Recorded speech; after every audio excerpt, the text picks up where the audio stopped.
I spent 15 years hunting criminals for the FBI. Fraudsters, traffickers, the worst kind of people. But nothing prepared me for the call I got that night. My own brother had locked our mother in a bedroom for 5 years, stole her pension, forged her signature, told everyone she had Alzheimer's. She didn't. She was a prisoner. And when I finally walked through that front door disguised as her, I had one goal: bring him to his knees, in front of everyone he'd ever fooled. Hello everyone, welcome to our story. Before we begin, where are you watching from? Drop your location in the comments. If you enjoy stories like this, hit that like button, subscribe, and turn on notifications so you never miss an episode. Quick note: this story includes fictionalized elements for entertainment and educational purposes. Any resemblance to actual names or settings is coincidental, but the message is worth your time. The phone lit up at 3:07 in the morning on a Saturday in early April. I was asleep in my apartment in Seattle. Rain tapping against the window the way it always did in spring. The screen showed a video call from a number I didn't recognize. Georgia area code. I almost let it ring out. Something stopped me. Some instinct buried deep from 15 years of reading people, reading danger, reading the silence between words. I picked up.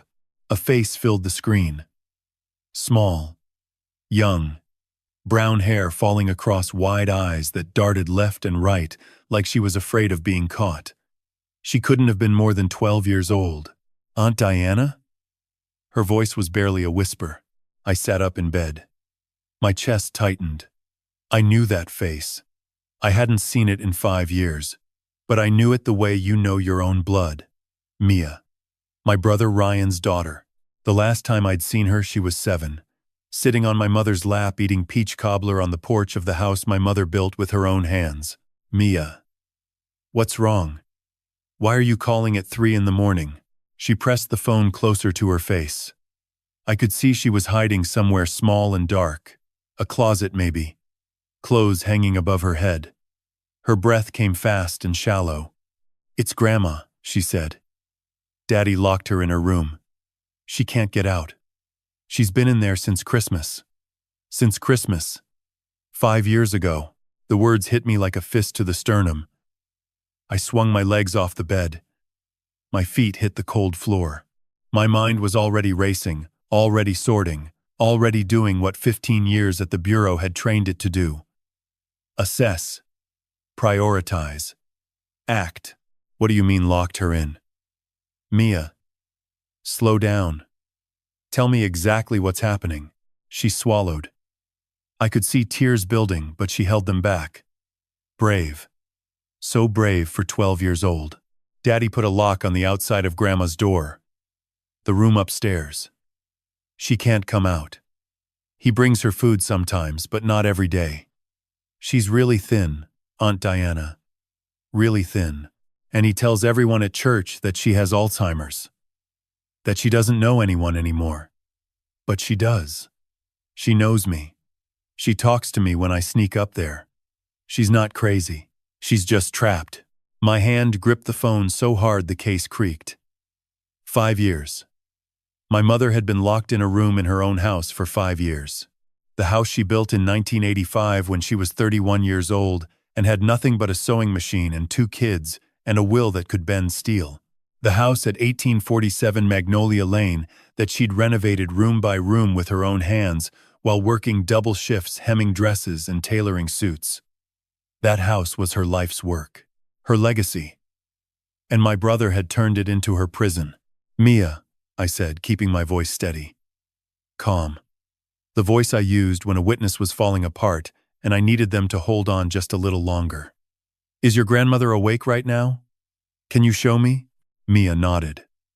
The camera shook as she moved. I heard a door creak open. Soft footsteps on hardwood.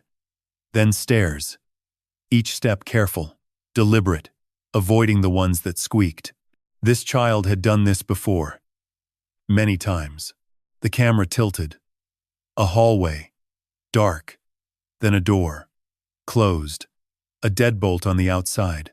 The kind you buy at a hardware store for $15. Mia slid it open slowly, pushed the door. The camera panned inside.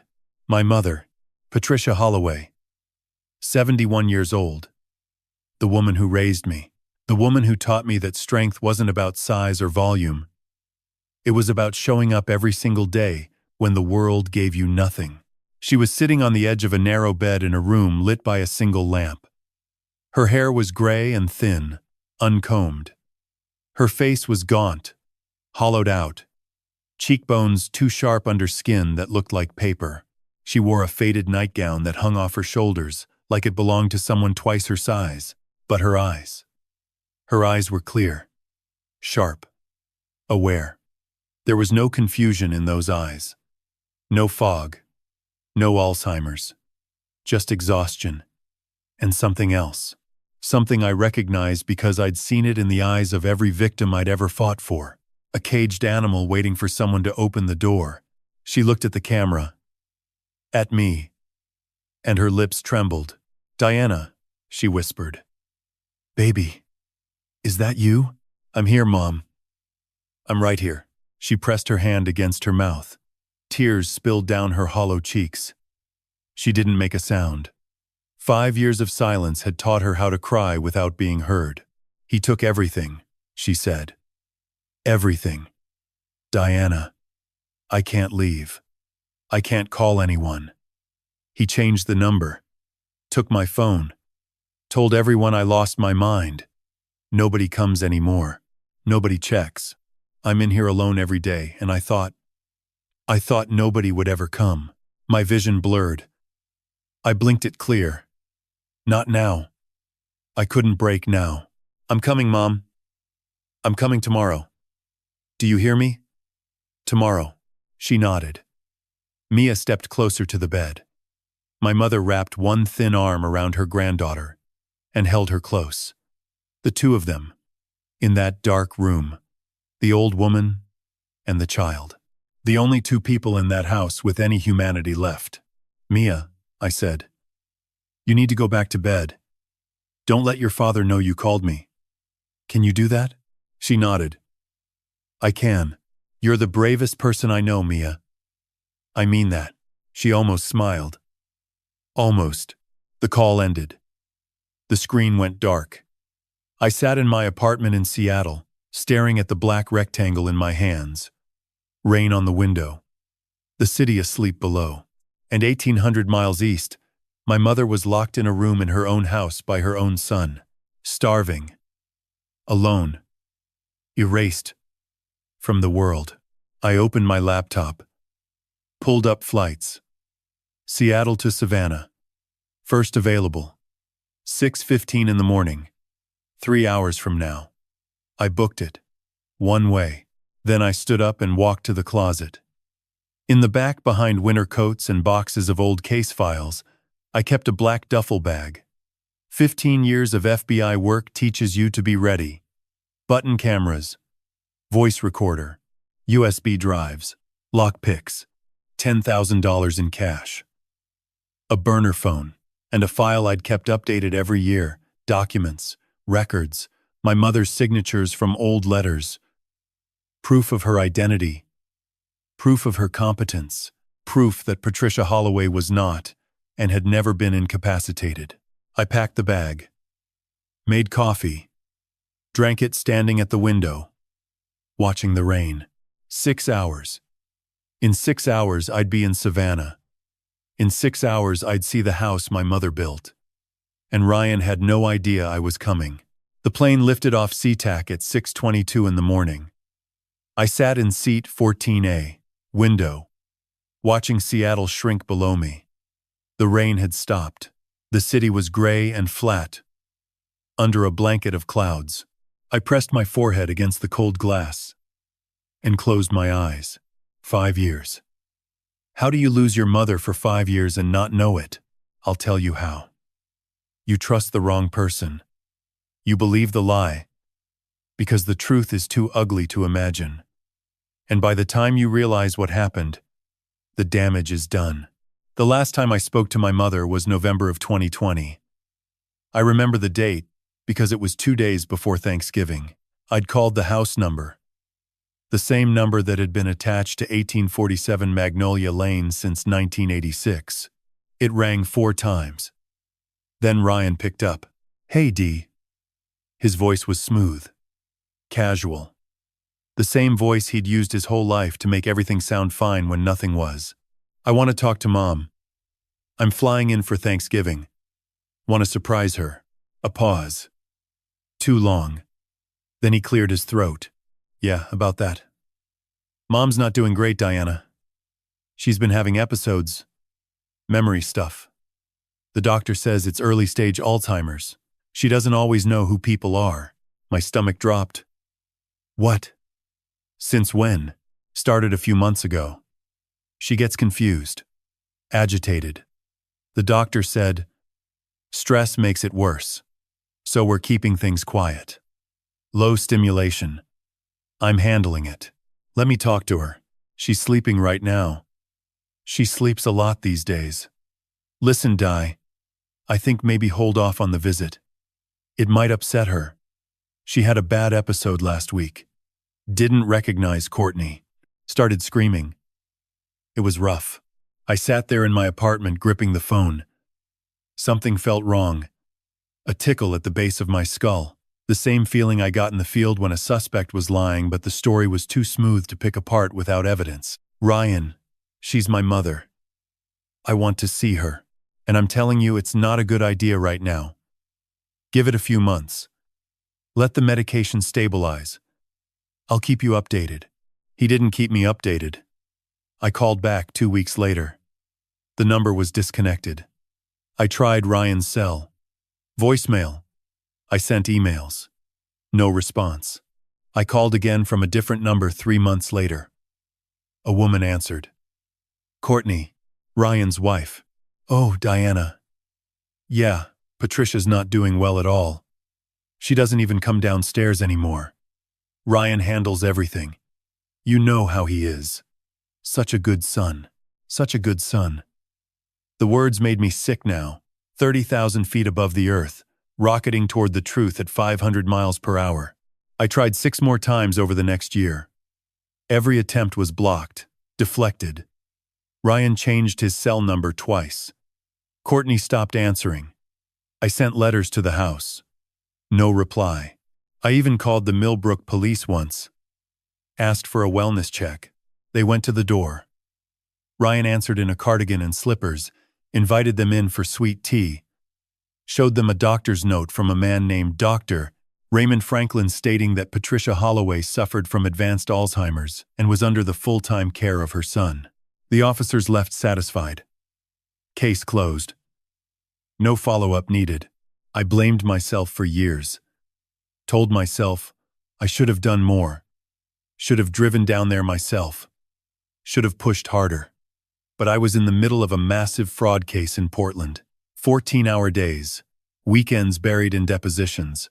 And Ryan's lie was so clean, so simple, so perfectly calibrated to exploit my trust that I never saw through it. Until 3:07 this morning, when a 12-year-old girl called me from a closet and showed me the truth. The plane banked south over Oregon. I stared out the window at the green patchwork below and thought about my mother. Patricia Ann Holloway, born 1954 in a 2-room apartment above a dry cleaner in Macon, Georgia. Her father drove a delivery truck. Her mother cleaned offices at night.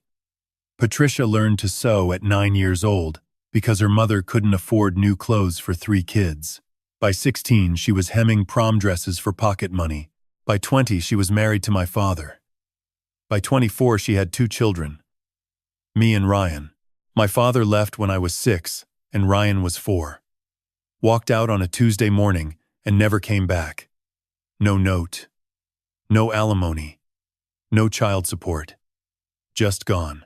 Patricia didn't collapse. Didn't beg. Didn't wait for someone to save her. She walked into the best tailor shop in Savannah the next day and asked for work. They turned her away. She went to the next one. And the next. On the 4th try, a man named Mr. Beaumont gave her a chance. 3 years later, she was running the shop. 5 years later, she bought it outright.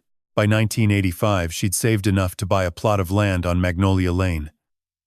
An old Victorian, gutted, roof caved in, foundation cracked. Everyone told her she was crazy. She spent 3 years rebuilding it, nights and weekends, hiring day laborers when she could afford them, doing the work herself when she couldn't. I was 12 years old handing her nails while she replaced the porch steps. Ryan was 10, playing in the yard, never interested in helping. That house was more than a home.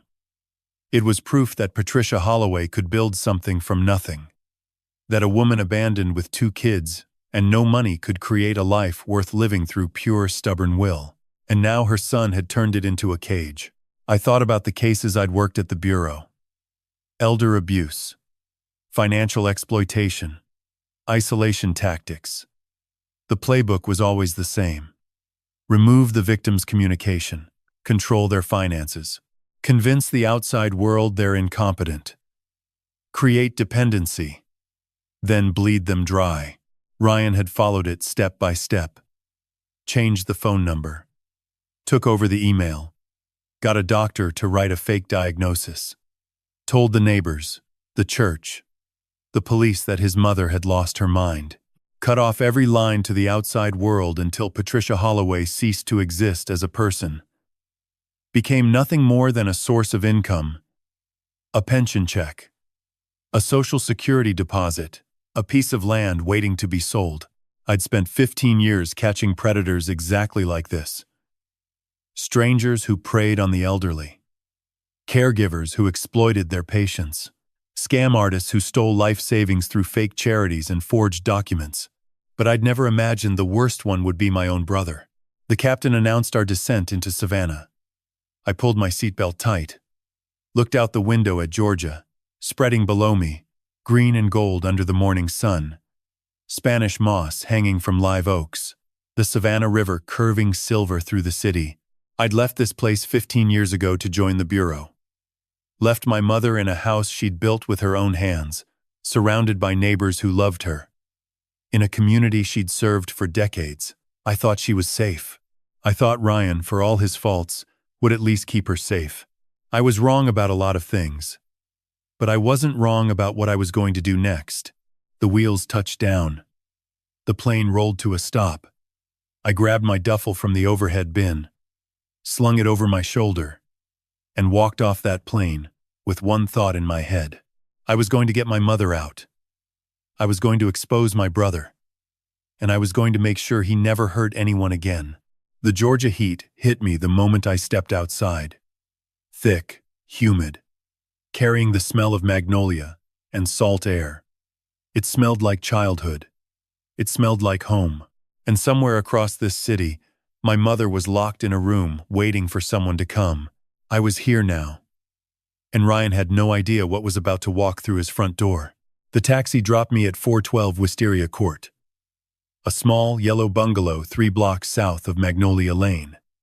Gladys Turner's house, 74 years old, retired school teacher, my mother's closest friend for 30 years. I'd called her from the airport. She didn't ask questions. Just said, "Come." She met me at the door. Silver hair pinned back.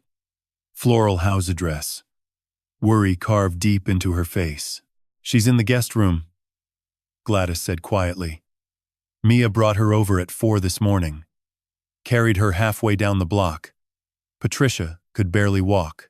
I followed her down the narrow hallway. Lace curtains. Lavender and coffee.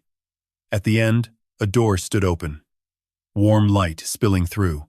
My mother sat in a wingback chair by the window. Morning sun fell across her lap. She was wearing a borrowed nightgown, too large, slipping off one shoulder. Her hands rested in her lap. Thin. Still. She looked up. "Diana, you came." I crossed the room and dropped to my knees. Took her hands. Cold. Fragile. Every bone visible beneath papery skin. "I'm here, Mom." She cupped my face. Studied me the way she used to when I was small. Then pressed her forehead against mine. "I thought I'd die in that room," she whispered. I held her. Carefully. She felt like she might break. Her ribs pressed against my arms. Her shoulder blades jutted sharp beneath the fabric. 71 years old, and she weighed less than her 12-year-old granddaughter. But her eyes, clear, sharp, no fog, no confusion. Just a woman who'd been caged for 5 years and never stopped being herself. "Tell me everything," I said. She reached for her tea. Her hand shook so hard the cup rattled. I steadied it. "After you and I last spoke in 2020, Ryan took my phone, changed the house number, canceled my email, took my car keys, told everyone I was confused, that visitors upset me. One by one they stopped coming." She paused, swallowed. "Christmas 2020, he put the deadbolt on my door. Said I was falling at night. Wandering. None of it was true. Then Courtney's mother moved in. Denise. Her brother Bryce. My house filled with strangers. And I wasn't allowed downstairs anymore. When did you last eat a full meal?" She looked away. "I don't remember." The rage built behind my ribs. Hot and thick. I pushed it down. "Mom, how did Mia get you out?" Her face softened. "That child is the only reason I'm still alive. She started sneaking up 2 years ago. Water, crackers, sandwiches hidden in her backpack. 12 years old, Diana. She's been keeping me alive without her father knowing. Tonight she waited until Ryan passed out. Took his phone. Called you. Then came upstairs, slid the deadbolt, and walked me 3 blocks in the dark." I closed my eyes. 12 years old. I stood. The plan had been forming since the airplane. Now, it crystallized. "Mom, here's what we're going to do. You're staying here with Gladys. Rest. Eat. Get strong. Mia goes home like nothing happened. And I'm going into that house as you." Patricia blinked. "As me?" I walked to the mirror. 45 years old. 5'6". Brow Jansry. Brown hair streaked with gray. Same bone structure.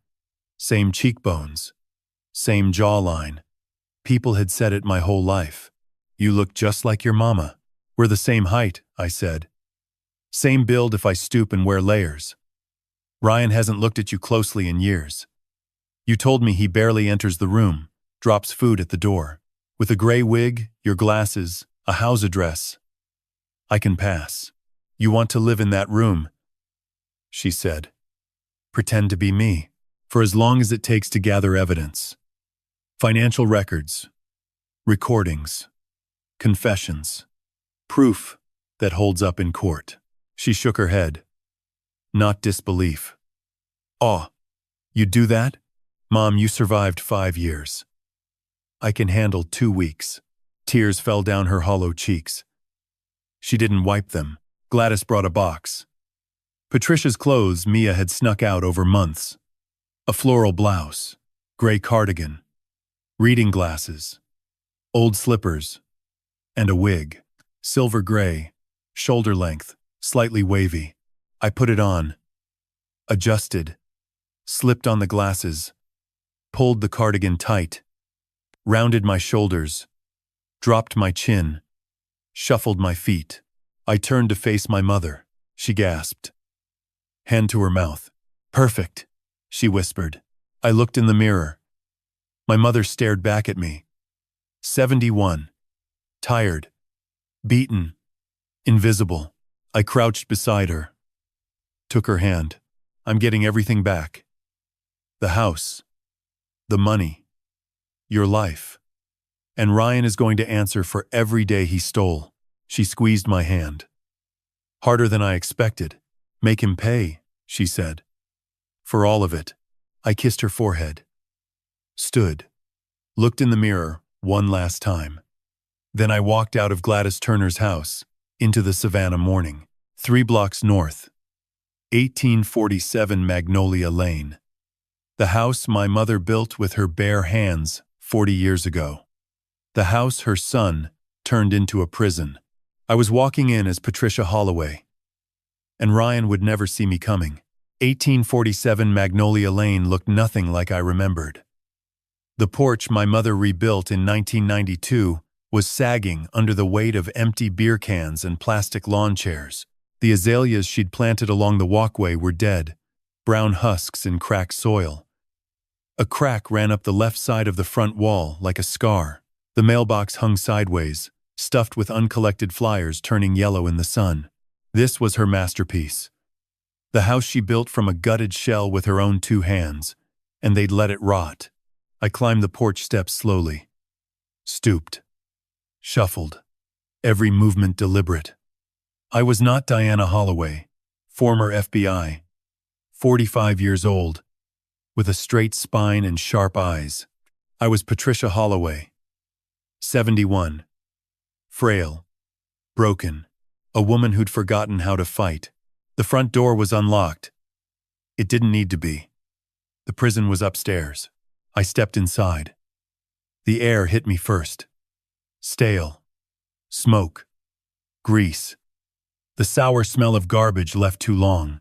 The living room was cluttered with fast food wrappers, crushed soda cans, a flat-screen television mounted on the wall blaring some daytime talk show. My mother's antique side table was buried under pizza boxes. Her bookshelf, the one she'd built from reclaimed wood, had been emptied, replaced with liquor bottles and video game cases. The kitchen was worse. Dishes piled in the sink, crusted with days-old food. The floor sticky under my slippers. Courtney's expensive handbag sat on the counter beside a stack of unopened bills addressed to Patricia Holloway. I stood there breathing through my mouth, cataloging everything. Every detail. Every piece of neglect. Every insult to the woman who'd spent 40 years making this house a home. Footsteps. Heavy. Coming from the hallway. Where the hell have you been? Ryan stood in the kitchen doorway. 40 years old. 6'1". At least 220 pounds stuffed into a stained polo shirt and basketball shorts. His face was puffy, red, unshaven. His eyes were bloodshot. He smelled like last night's bourbon. I didn't answer. Kept my head down. Shuffled sideways. The way a beaten animal moves around its captor. He stepped closer. I asked you a question, old woman. Where were you? Walked, I said. Kept my voice thin. Hoarse. Patricia's voice after 5 years of barely speaking. Just walked. Legs were hurting. Needed to move. His eyes narrowed. For 3 seconds he stared at me. I felt the weight of his gaze on the wig, the glasses, the cardigan. My heart hammered, but I kept my shoulders rounded. My chin tucked, my hands trembling, not from fear, but from the effort of not grabbing him by the throat. Then he snorted. Shook his head. You can barely stand up straight and you're taking walks. He turned back toward the kitchen. Don't do that again. You fall outside, people see you, start asking questions. Stay in your room. A woman appeared behind him. Courtney, 36, bottle blonde, with dark roots showing. Red acrylic nails. Tight jeans, and a silk blouse that probably cost more than my mother's monthly pension. She wrinkled her nose. God.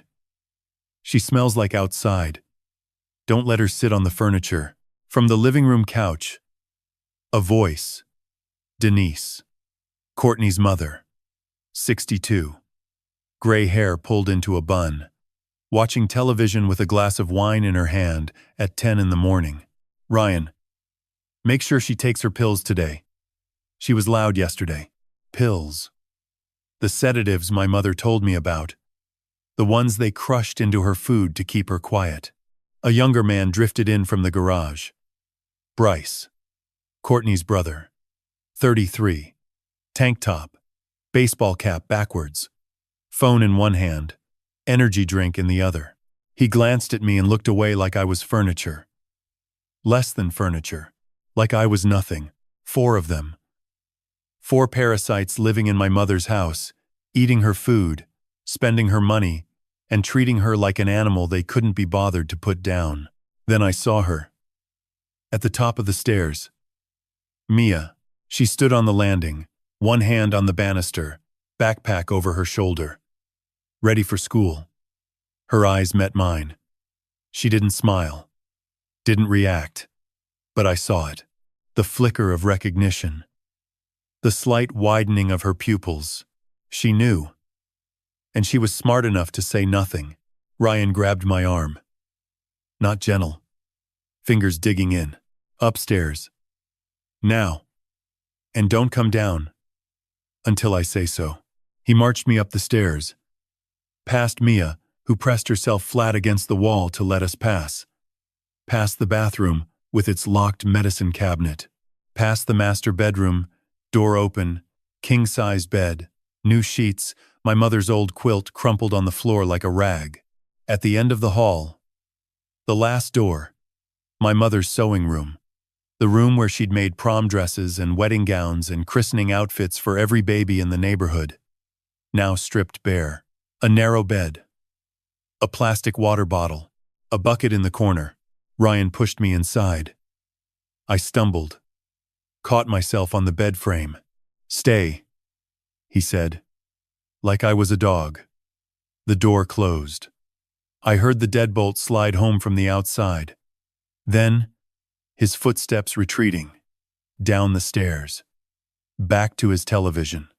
His bourbon. His stolen life. I stood in the center of the room. My mother's sewing room. Where she'd spent thousands of hours creating beautiful things for other people. Now a cell. 8 by 10. One window. Boarded from the outside. A single bare bulb overhead. The mattress thin and stained. The water bottle half empty. Clouded. And on the wall beside the bed, scratched into the paint with something sharp. A nail maybe, or a hairpin. Tiny marks. Rows and rows of them. Grouped in fives. Tally marks. I counted them. 1,826. 5 years. My mother had counted every single day. I sat down on the mattress. Let out a slow breath. Felt the deadbolt between me and the world outside. Felt the walls close in. Ryan thought he'd locked his helpless old mother back in her cage. He thought she'd take her pills and stay quiet and slowly fade away while he drained her accounts and sold her land. He was wrong. He'd locked a former FBI agent in this room. A woman who'd spent 15 years building cases against people exactly like him. A woman with a button camera in her collar. A voice recorder in her pocket. And enough training to dismantle his entire operation from the inside. I looked at the tally marks on the wall. Ran my fingers over them. 1,826 days my mother survived this. I only needed 12. Darkness came fast. One moment the room was dim gray light leaking through the cracks in the boarded window. The next, black. Complete. The kind of dark that swallowed everything. I lay on the mattress, still. Listening. The house settling around me. Floorboards creaking. The muffled sound of television downstairs. Ryan laughing at something. Courtney's voice, sharp, complaining about the Wi-Fi. Bryce's music thumping through the floor from the room below. Normal sounds. Domestic sounds. The sounds of people living comfortably in a house that wasn't theirs, while a woman starved in a room above their heads. I didn't move for the first hour. Kept my breathing slow, shallow, let my eyes adjust. And then I saw it. A tiny red dot. High in the corner of the ceiling where the wall met the crown molding, blinking every 3 seconds. A camera. Small. The kind you could buy online for $40. Wide-angle lens. Night vision capable. They were watching. My stomach tightened. Not from fear. From calculation.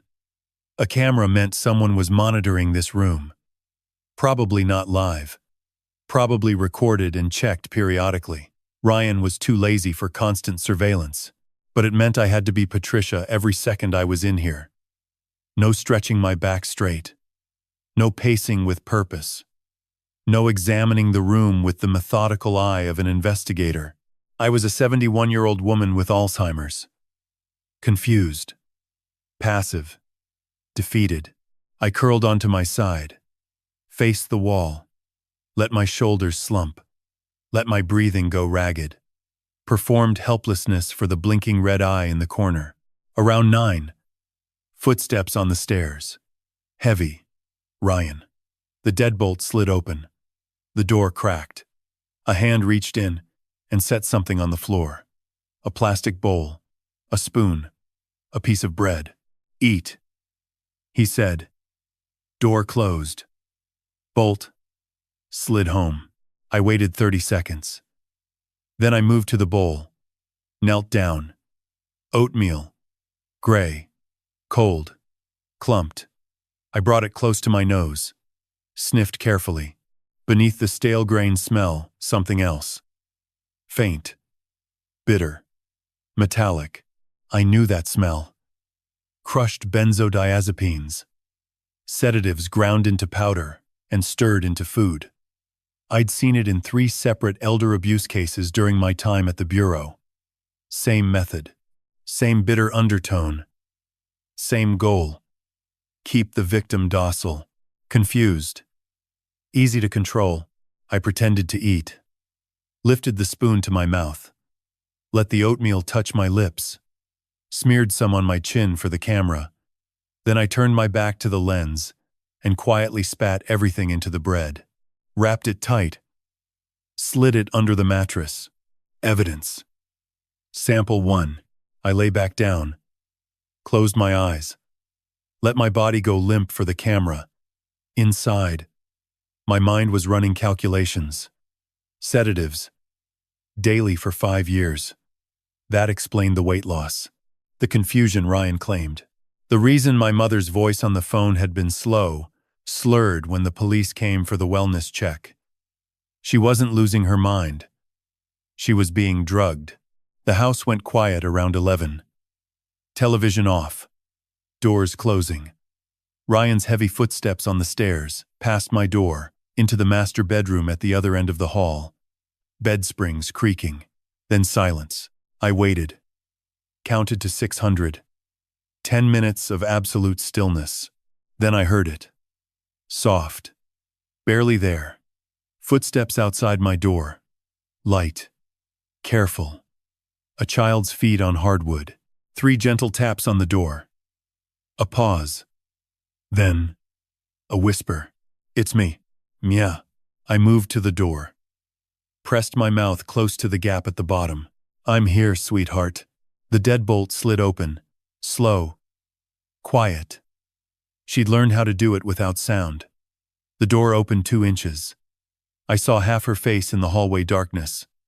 Brown eyes wide. Alert. She slipped inside. Closed the door behind her. Left the bolt open. She was wearing pajamas. Bare feet. Hair loose. In her hands, a water bottle. Fresh. Cold. And a granola bar still in its wrapper. I brought these. She whispered. The water in your bottle is old.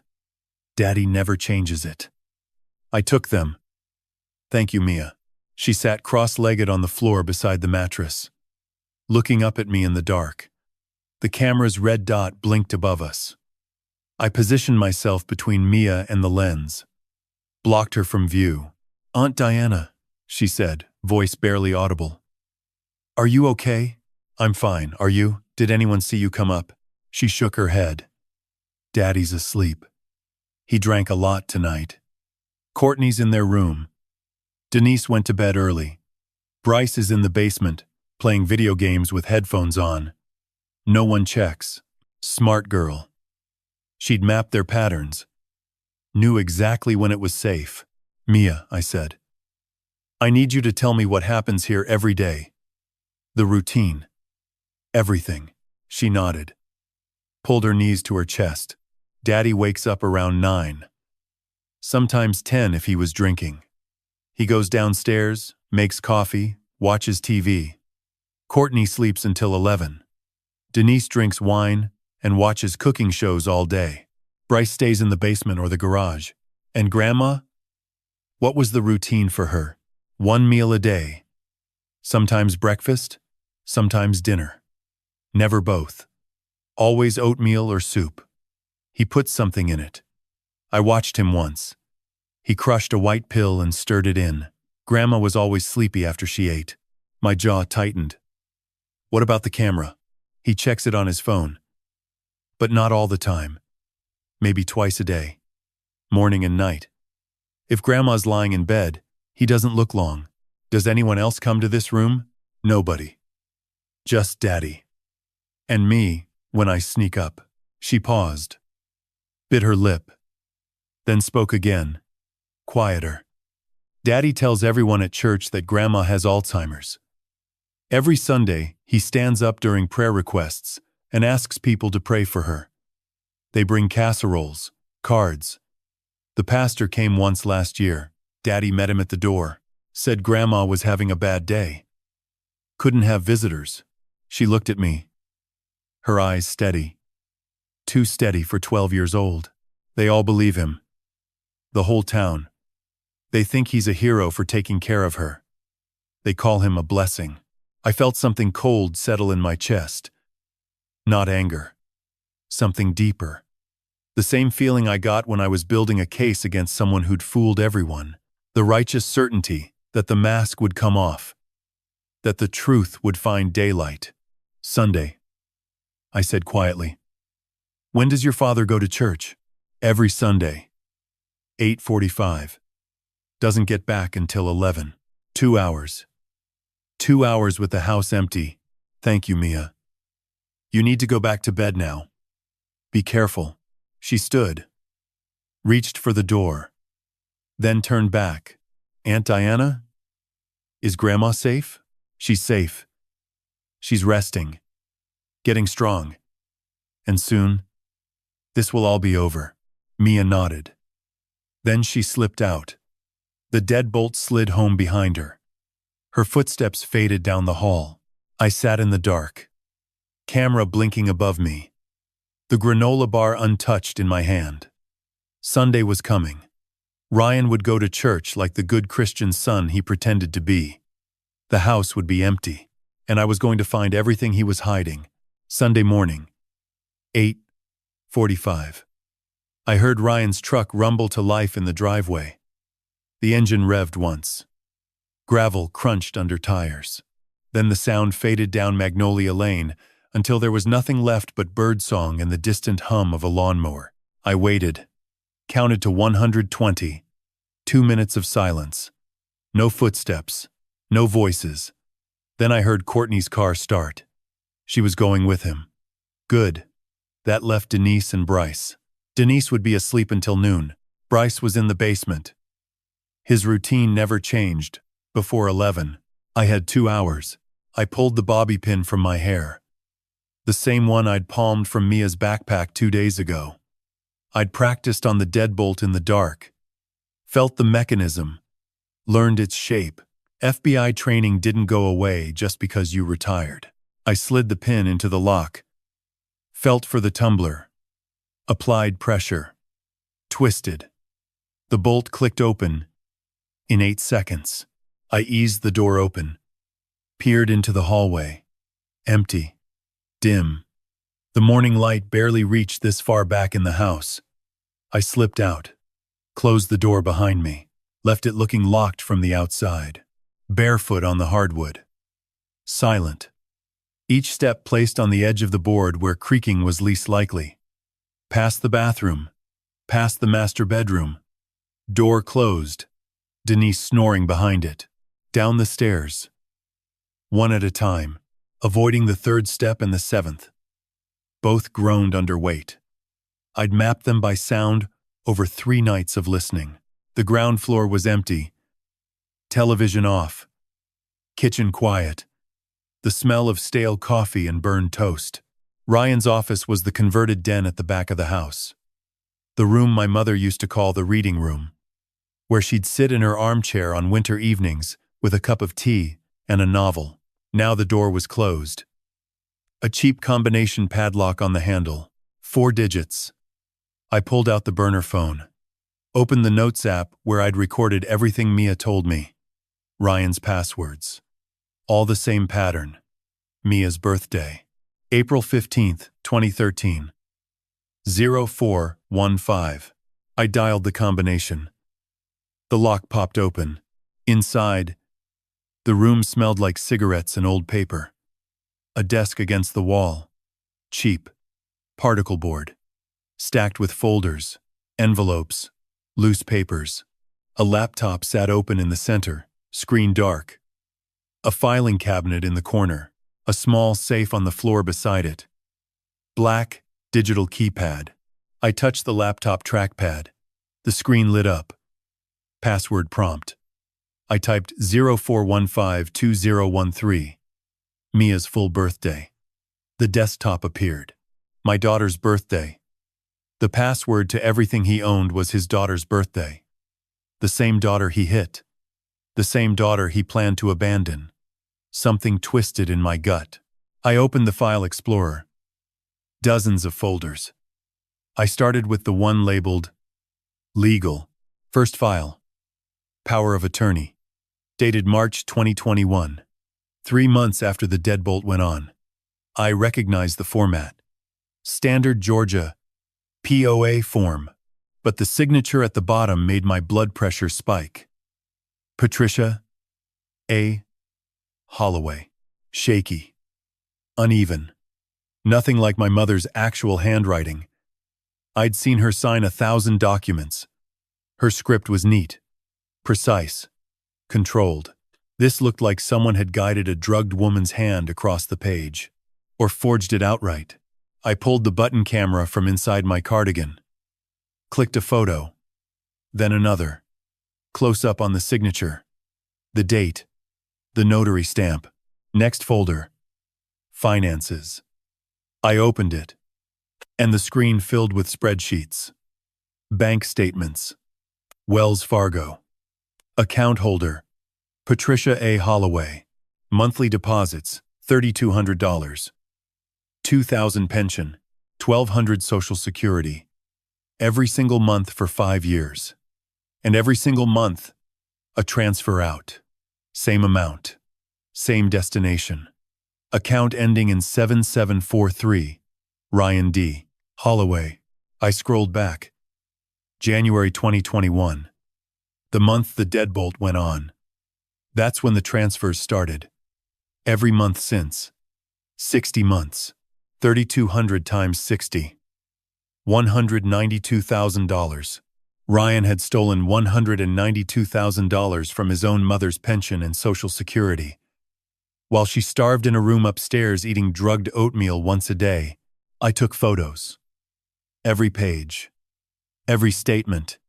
Every transfer record. Next folder. Insurance.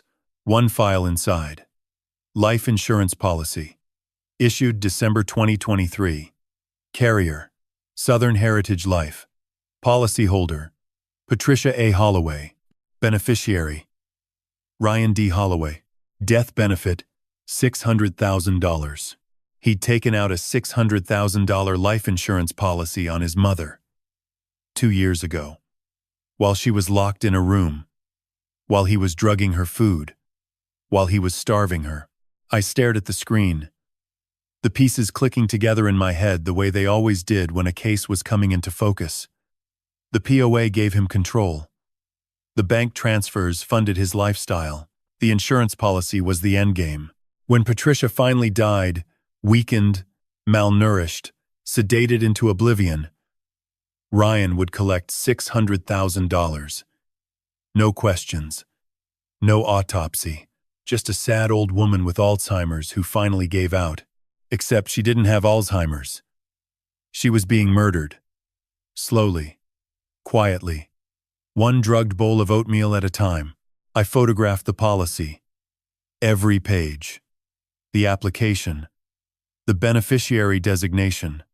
The medical questionnaire where someone had checked no to every pre-existing condition. A lie. All of it. I pulled a USB drive from my sock, plugged it into the laptop, started copying. The legal folder, the finances folder, the insurance folder. File after file, flowing onto the drive. A progress bar crawling across the screen. 60%. 70. 80. I checked my watch. 9:32. 47 minutes since Ryan left. I had roughly an hour before the earliest possible return. Plenty of time. But I needed more. The laptop had more secrets. I could feel it. 90%. 95. Done. I pulled the USB out. Slid it back into my sock. Then I opened the next folder on the desktop. The one labeled Property. And my blood went cold. A contract. 47 pages. Official letterhead. Savannah Heritage Development Corporation. Purchase agreement for real property. Seller, Patricia A. Holloway. Represented by Ryan D. Holloway under power of attorney. Property. 1847 Magnolia Lane. Savannah, Georgia. Lot size, 2.4 acres. Including adjacent undeveloped parcel. Purchase price, $3,800,000. 3.8 million. My mother's house. The house she built from nothing. The house where she raised us. The house where she'd been imprisoned for 5 years. Ryan was selling it for $3.8 million. I scrolled down. Closing date, May 10th, 2025. 2 weeks from today. Buyer representative, Savannah Heritage Development Corporation. Mixed-use residential and commercial project. Phase 1 demolition scheduled June 1st. Demolition. They were going to tear it down. Every wall my mother nailed into place. Every floorboard she sanded by hand. Every room that held 40 years of memories. Demolished for a shopping center or a condo complex or whatever Savannah Heritage wanted to build on the bones of Patricia Holloway's life. I took photos. Every page. The contract. The closing date. The purchase price. The demolition schedule. Then, I opened the next file. An email chain. Gmail. Ryan's personal account. The subject line read, Account status urgent. The sender was a company called Pacific Coast Gaming, online casino. I scrolled through the thread. Dear Mr. Holloway, your account balance currently reflects a negative position of $120,342. Per our terms of service, this balance must be resolved within 60 days, or the matter will be referred to collections. $120,000 in gambling debt. I scrolled further. Dozens of emails. Different casinos, sports betting sites, online poker rooms, deposits of $5,000, $10,000, $20,000 at a time, all from the Wells Fargo account. My mother's money flowing directly into slot machines and blackjack tables and football parlays. He hadn't just stolen from her. He'd gambled it away. Every cent. And now he was $120,000 in the hole, with no way out except selling the house and disappearing. I opened the browser history. One tab was still active. A real estate listing. Costa Rica. Playa Hermosa. Beachfront villa. 3 bedrooms. Pool. Ocean view. Price, $670,000. Inquiry submitted April 2nd, 2025. The timeline was clear now. Crystal clear. Ryan was drowning in gambling debt. He'd burned through $192,000 of my mother's pension. He needed more, so he'd sell the house, the land, everything for $3.8 million. Pay off his debts, buy a beachfront villa in Costa Rica, disappear with Courtney to a country with no extradition treaty. And my mother, drugged and starving, would simply stop existing. The insurance would pay out $600,000. Final bonus. No one would question it. The nice son who sacrificed everything to care for his sick mother would mourn publicly, collect the check, and vanish. I copied the property folder, the email chains, the browser history, the Costa Rica listing, everything onto the USB. Then I checked the time, 9:51. 1 hour and 6 minutes since Ryan left. Church ended at 10:45. 20-minute drive home. I had roughly 50 minutes. I opened the filing cabinet. Top drawer. Medical records. A folder labeled Dr. Franklin. Inside. A letter on official letterhead. Dr. Raymond Franklin, M.D., Neurological Associates of Savannah. Dated January 2021. To whom it may concern. I have evaluated Mrs. Patricia A. Holloway on 3 occasions. It is my professional opinion that she suffers from moderate to advanced Alzheimer's disease and is no longer capable of managing her personal or financial affairs. I recommend full guardianship be assigned to her son, Ryan D. Holloway. 3 evaluations. My mother told me she'd never seen a neurologist, never been examined, never left that room. This letter was fiction. A bought diagnosis from a doctor who'd never laid eyes on his patient. I photographed it, added it to the USB. Then I closed everything. Every folder, every window, cleared the recent files list, wiped my fingerprints from the keyboard with my sleeve, put the filing cabinet back exactly as I'd found it, checked the room one final time, everything in place. No trace I'd been here. I locked the combination padlock, moved through the kitchen, up the stairs, one at a time, avoiding 3 and 7, down the hall, into the room, pulled the door shut, slid the deadbolt home from inside using the bobby pin technique I'd practiced, sat on the mattress, slid the USB back into my sock, steadied my breathing. 9:58. 7 minutes total from leaving the office to being back in position. I lay down, curled on my side facing the wall, slowed my breathing, performed sleep for the camera. 20 minutes later I heard it. Ryan's truck in the driveway, the front door slamming, his heavy footsteps in the kitchen, the refrigerator opening, a beer can cracking at 10:20 on a Sunday morning, a man who'd just come from church, from praying, from shaking the pastor's hand and asking the congregation to keep his sick mother in their thoughts. Courtney's voice drifted up. How was service? Fine. Pastor asked about Mom again. Told him she had a rough week. People are so sweet. Dorothy brought another casserole. Ryan laughed. That's the 3rd one this month. Keep 'em coming. Saves on groceries. They both laughed. I stared at the wall. At the 1,826 marks my mother had scratched into the paint, the USB sat in my sock. Everything I needed to prove financial exploitation. Fraud. Forgery. Identity theft. Elder abuse. But I didn't want just documents. I wanted his voice. His own words admitting what he'd done and what he planned to do. Documents could be explained away by a good lawyer. A confession couldn't. I needed him to say it. Out loud. On recording. And I knew exactly how to make him talk. Push him. Provoke him. Break the pattern. Make him angry enough to say something stupid. Starting tomorrow. Monday morning. 9:15. The deadbolt clicked. The door swung open. Ryan stood there holding a plastic bowl in one hand and a piece of stale bread in the other. Same routine. Same gray oatmeal. Same crushed pills stirred into the slop. He didn't look at me. Never did. Just set the bowl on the floor like he was feeding a stray cat and turned to leave. No. He stopped. 1 foot in the hallway. Turned his head. Looked at me for the first time since I'd arrived. Actually looked.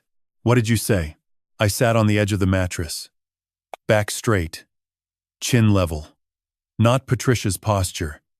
Not the broken woman he expected. Something else. Something he hadn't seen in 5 years. I said no. I'm not eating that. His eyebrows drew together. Confusion first. Then annoyance. Then something flicker behind his eyes. Uncertainty. You'll eat what I give you. I stood up. Slowly. Let the movement speak.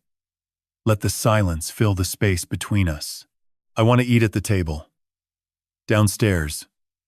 Like a person. Ryan laughed. Short. Harsh. You're not going downstairs. I took a step toward him. Then another.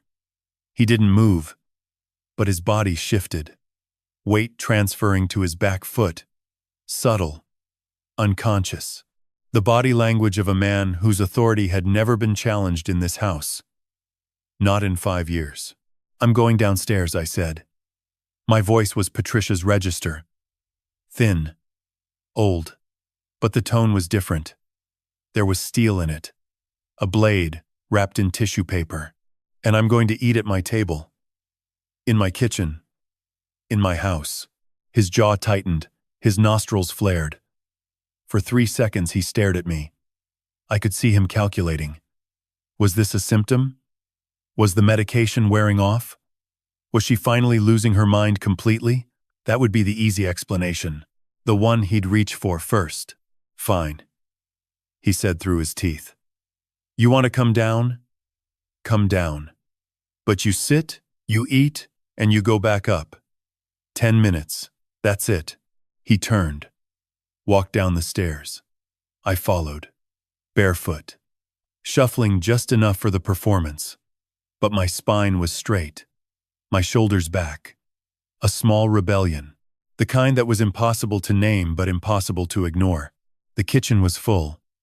Courtney sat at the table with a plate of scrambled eggs and bacon. Real food. Hot food. She looked up from her phone when I appeared, and her fork stopped midair. Denise sat across from her, buttering toast, glass of orange juice at her elbow. She froze. Bryce was leaning against the counter, eating cereal from the box with his hand. He stared at me with his mouth hanging open, and at the head of the table, Ryan's plate. A thick pork chop. Grilled. Golden brown. Green beans on the side. A glass of sweet tea. The smell filled the kitchen. Rich. Savory. The smell of real food in a house where my mother had been fed drugged oatmeal for 5 years. Mia sat at the far end. A bowl of instant noodles in front of her. The cheap kind from the convenience store. She looked up. Our eyes met. She didn't smile. But I saw it. The smallest nod, almost invisible. I walked past Ryan. Past Courtney. Past Denise. Straight to the head of the table. I picked up his plate. His pork chop. His green beans. His sweet tea. Picked it all up and carried it to the empty chair at the other end of the table. Set it down. Saturday picked up his fork, and I ate. The silence was absolute. No one moved. No one breathed. Just the sound of the fork against the plate, and my jaw working slowly, deliberately. Every bite a statement. Ryan's face went from white to red. Blotchy. A vein throbbed at his temple. His hands curled into fists at his sides. He took a step forward. What the hell do you think you're doing? I looked up at him. Chewed. Swallowed. Took a sip of his sweet tea. Eating, I said. At my table. In my kitchen. In my house. This isn't your house anymore. I cut another piece of pork, raised it to my mouth, held his gaze. My house. My food. My table. The words hung in the air. Simple. Quiet. But they landed like grenades. I saw Courtney's hand tremble. Saw Denise set her toast down like she'd lost her appetite. Saw Bryce take a step backward toward the garage door. Ryan stood over me, fists shaking, breathing through his nose. I watched him wrestle with it. The impulse to grab me.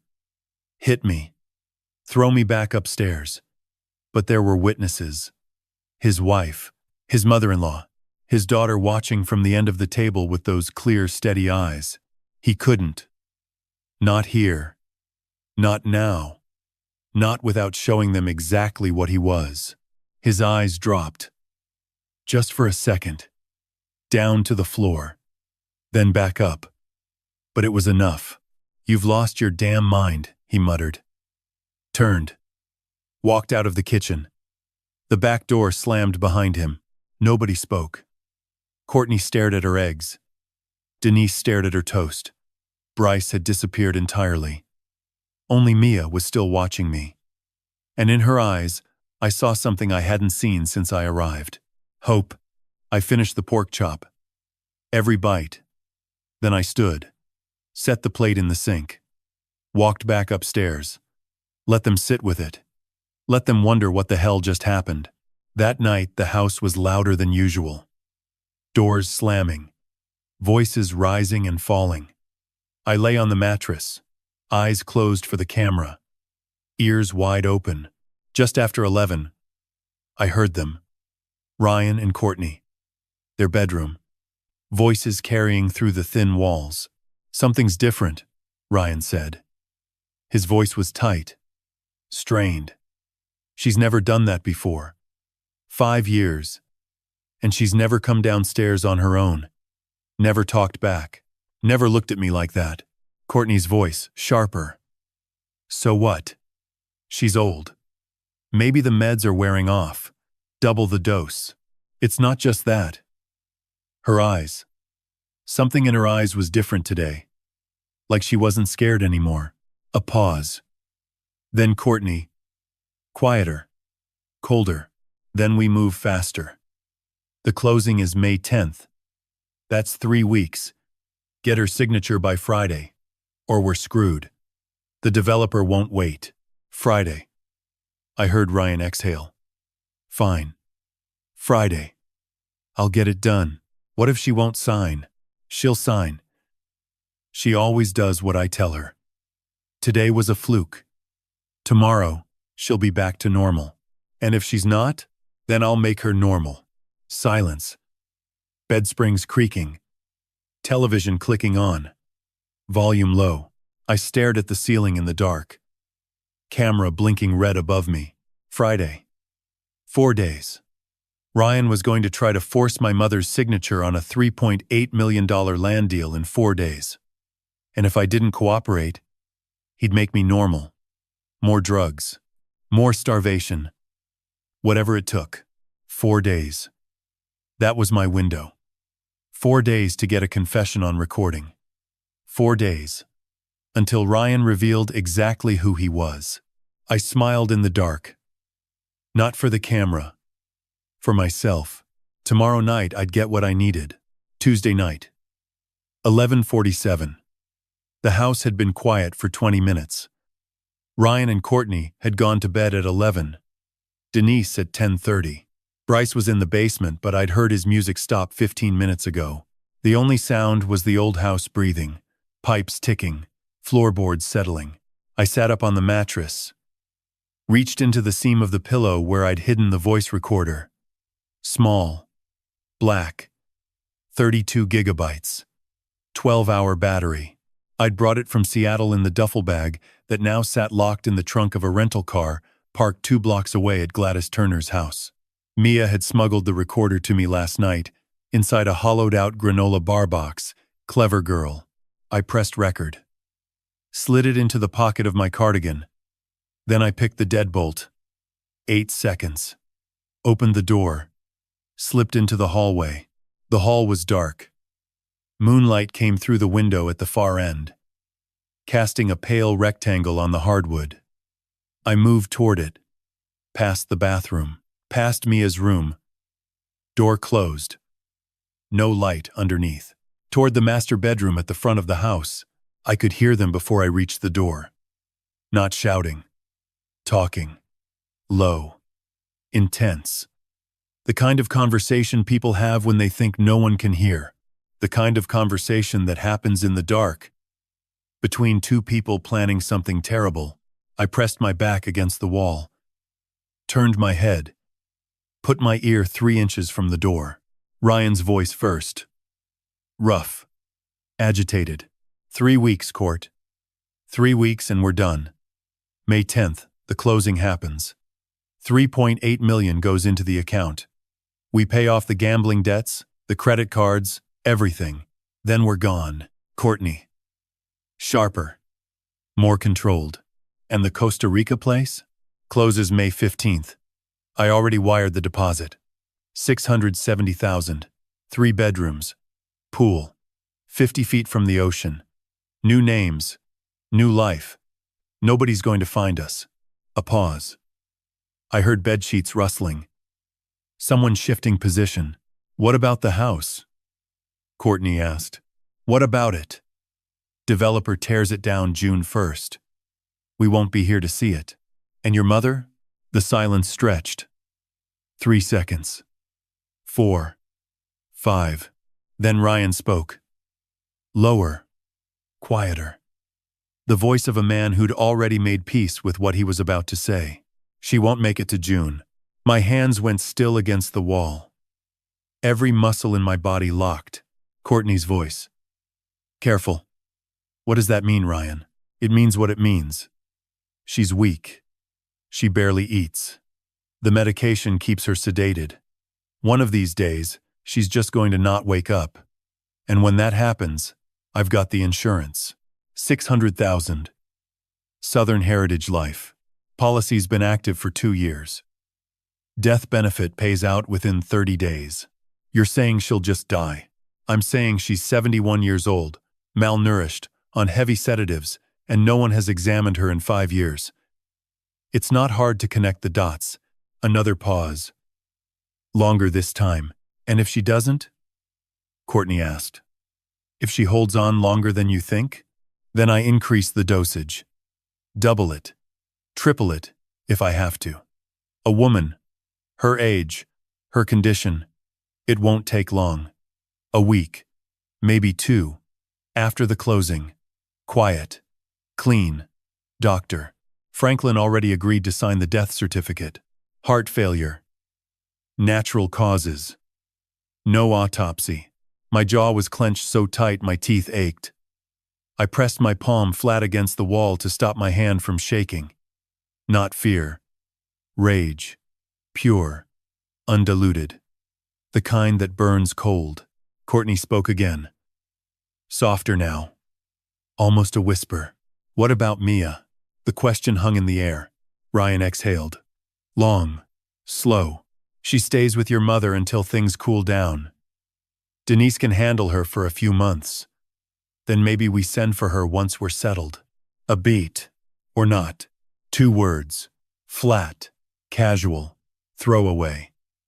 Like he was deciding whether to cancel a subscription. Not whether to abandon his 12-year-old daughter. Or not. His own child. The girl who'd kept his mother alive when he was trying to kill her. The girl who'd stolen a phone in the dark and called for help because she was the only person in this house with a functioning conscience. And he'd said or not. Like she was an afterthought. A loose end. Something to deal with later. Or never. I stood in that hallway. Back against the wall. Recorder running in my pocket. And I made a decision. This wasn't just about money anymore. Wasn't just about the house, or the land, or the insurance. This was about Mia. About my mother. About 2 people trapped in a house with a man who would murder one and abandon the other without losing a minute of sleep. I wanted more than an arrest. I wanted destruction. Total. Public. Irrevocable. I wanted every person who'd ever shaken Ryan's hand at church, who'd praised him for caring for his mother, who'd called him a blessing and a pillar of the community. I wanted them to see exactly what he was. I wanted them to watch his face when the mask came off. I wanted them to watch him fall, and I knew exactly where to do it. Grace Community Church. Friday night. The charity auction. Ryan was receiving the Community Pillar Award. Pastor Whitfield had mentioned it after last Sunday's service. Ryan had smiled modestly, said he didn't deserve it, said he was just doing what any good son would do. Friday night. 200 people. A stage. A projector. A microphone. I moved back down the hallway. Into my room. Closed the door. Slid the bolt home. Sat on the mattress. Pulled the recorder from my pocket. Hit stop. I pressed play. Held it to my ear. His voice came through crystal clear. Every word. Every pause. Every cold calculation. She won't make it to June. Double it. Triple it. Or not. I had it. The confession. His voice. His plan. His complete disregard for human life. For his mother's life. For his daughter's life. I tucked the recorder back into the pillow seam. Lay down. Stared at the ceiling. Friday. 3 days. 3 days. until Ryan Holloway stood on a stage in front of his community and received an award for being a good son. 3 days until I played his own words back to him through a speaker system in front of 200 witnesses. 3 days until I brought my brother to his knees. Wednesday afternoon, 2:17. I was lying on the mattress facing the wall, performing sleep for the camera, my mind running through logistics for Friday, projector connections, timing, exits, contingencies. Then I heard it, a crash from below, something hitting a wall, glass breaking, then Ryan's voice, not talking, screaming. What did I tell you? What did I tell you about going up there? And then a sound that stopped my heart, a sharp crack, skin on skin, and a child's scream, short, cut off, like a hand had been clamped over her mouth. Mia. I sat up. Every muscle in my body coiled. My hands gripped the mattress so hard my knuckles went white. My feet hit the floor. I was at the door before I realized I'd moved. Hand on the deadbolt. Ready to pick it. Ready to run downstairs. Ready to put 15 years of combat training into the side of my brother's skull. I stopped. The camera. The red dot blinking in the corner. If I moved. If I broke character. If Ryan saw Patricia Holloway sprint down those stairs with purpose and fury in her eyes, it was over. The cover blown. The evidence inadmissible. The plan destroyed, and Mia would be left here with nothing. No rescue. No protection.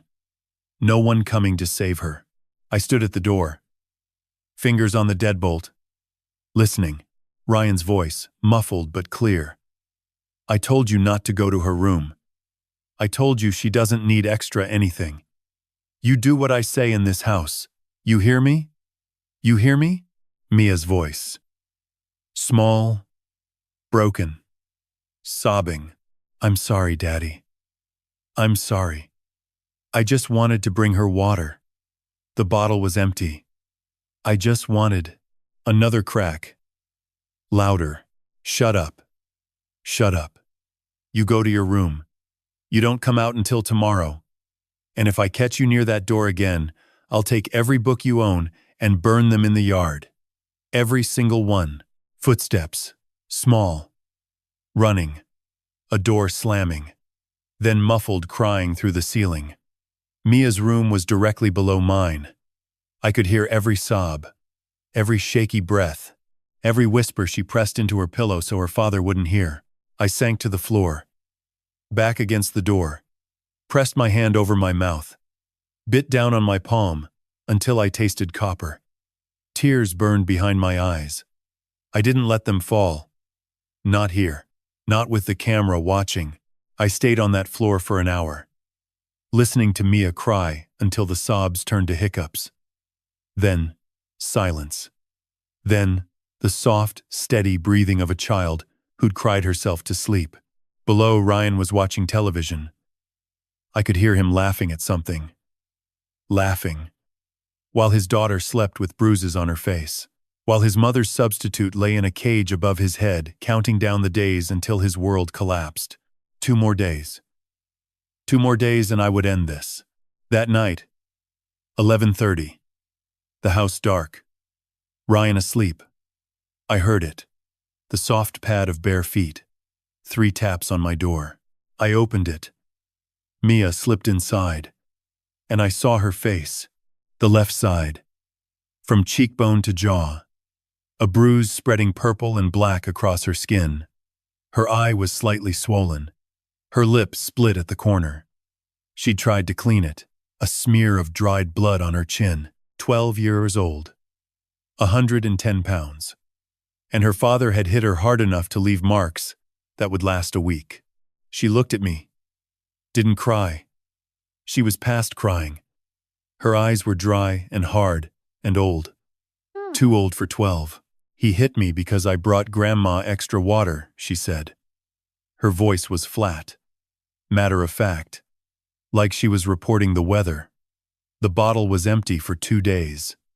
Nobody filled it. I just brought a new one from the kitchen. I reached out. Pulled her close. wrapped my arms around her thin shoulders, and held her against my chest. She was stiff at first. Then she softened, leaned into me, let herself be held. "I'm sorry," I whispered into her hair. "I'm so sorry, baby. I heard it. I heard everything, and I couldn't come down." She shook her head against my chest. "It's okay. If you came down, he'd know. And then it would all be for nothing." 12 years old. Understanding the stakes better than most adults I'd worked with at the bureau. Understanding that sometimes you had to endure the pain now for the freedom later. That sometimes the bravest thing was holding still when every instinct screamed at you to fight. "Is it almost over?" she asked. Her voice small now, the hardness cracking, the child underneath showing through. "2 more days," I said. "Friday night, at church, and your father will never hurt you or Grandma again. I promise." She pulled back, looked at me, those brown eyes searching my face. "Promise." I cupped her bruised cheek, gently, barely touching. "I promise, Mia. On my life. 2 more days." She nodded, wiped her nose with the back of her hand.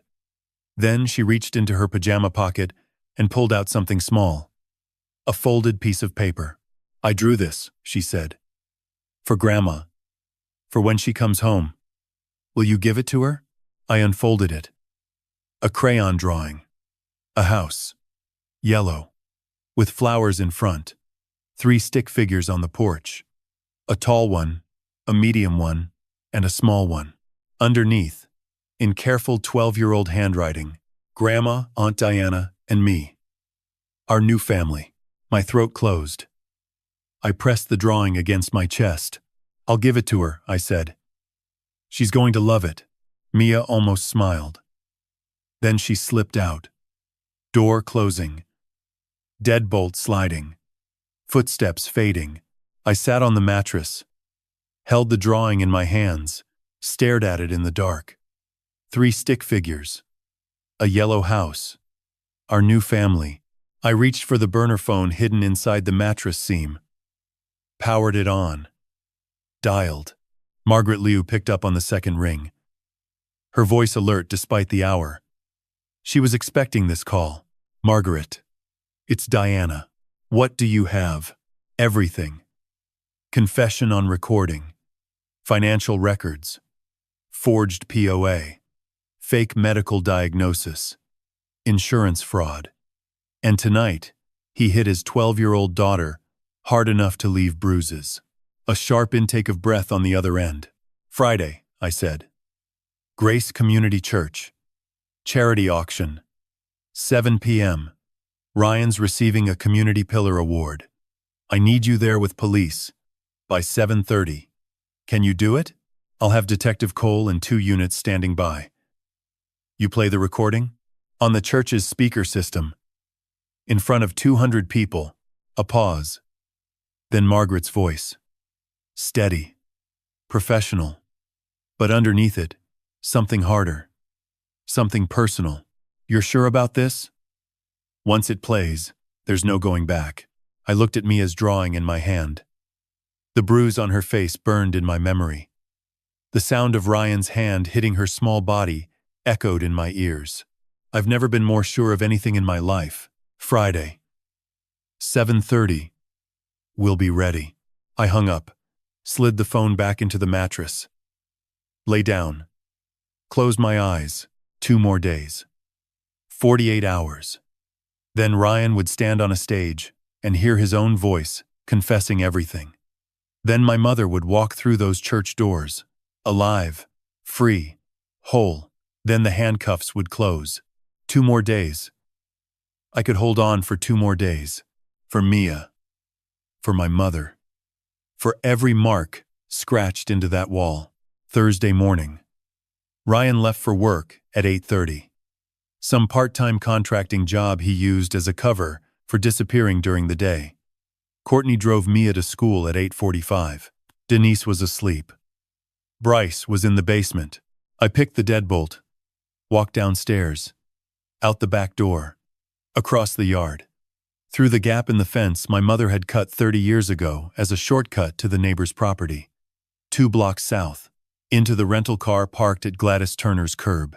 First stop. Grace Community Church. The building sat on the corner of Elm and 3rd. A white clapboard structure, with a tall steeple and stained glass windows that caught the morning light in amber and blue. I'd been baptized here. My mother had sung in the choir here for 20 years. This was where Ryan stood every Sunday. Head bowed, hands folded, asking people to pray for his sick mother while she starved in a room 8 miles away. Tomorrow night this building would become his courtroom. The front doors were unlocked. Small town church. They always were during the day. I stepped inside. The sanctuary was cool, dim, smelling of lemon polish and old hymnals. Rows of pews. A pulpit at the front, and behind it, against the back wall, a projection screen. Large, white, the kind churches used for worship slides and announcement videos. I walked to the AV booth in the back corner.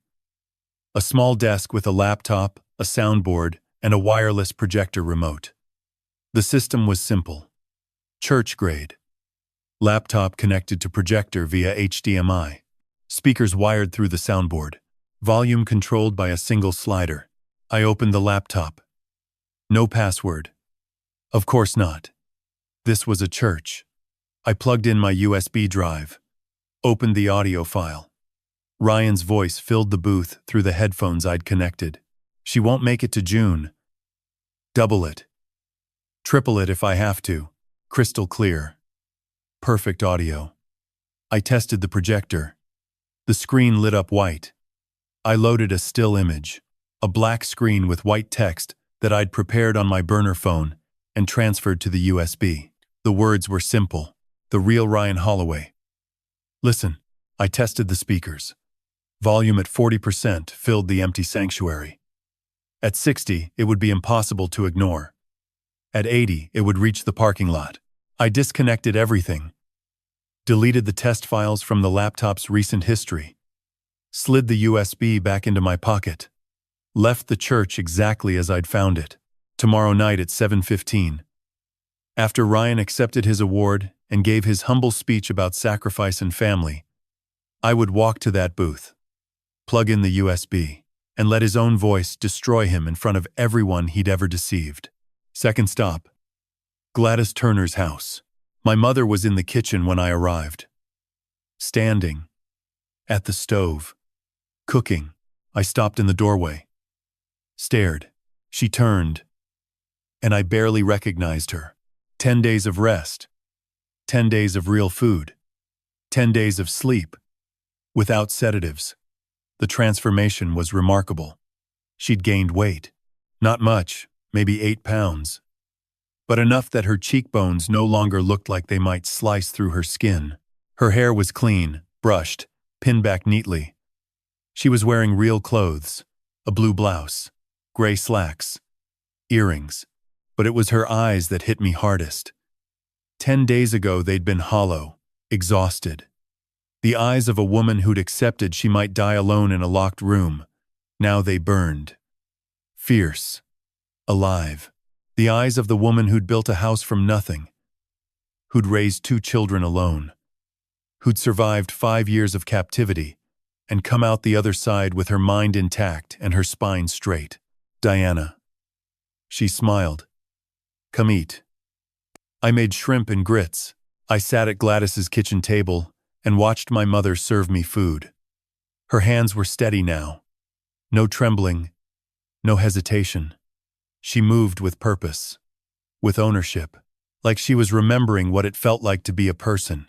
How are you feeling? I asked. Strong, she said. Stronger every day. Gladys appeared in the doorway, gave me a nod. She's been like this since Tuesday, she said quietly. Woke up early, started cleaning, cooked 3 meals yesterday, read an entire novel. She's coming back. Patricia sat across from me, set her own plate down, looked me dead in the eye. Tomorrow, she said. Tomorrow, I confirmed. Tell me what happens. 7 o'clock. Charity auction at Grace Community. Ryan gets his award, gives his speech. Then I play the recording. In front of everyone. His voice. His words. His plan. To sell the house. Leave the country. Let you die. Her jaw tightened. Her hands lay flat on the table. And then?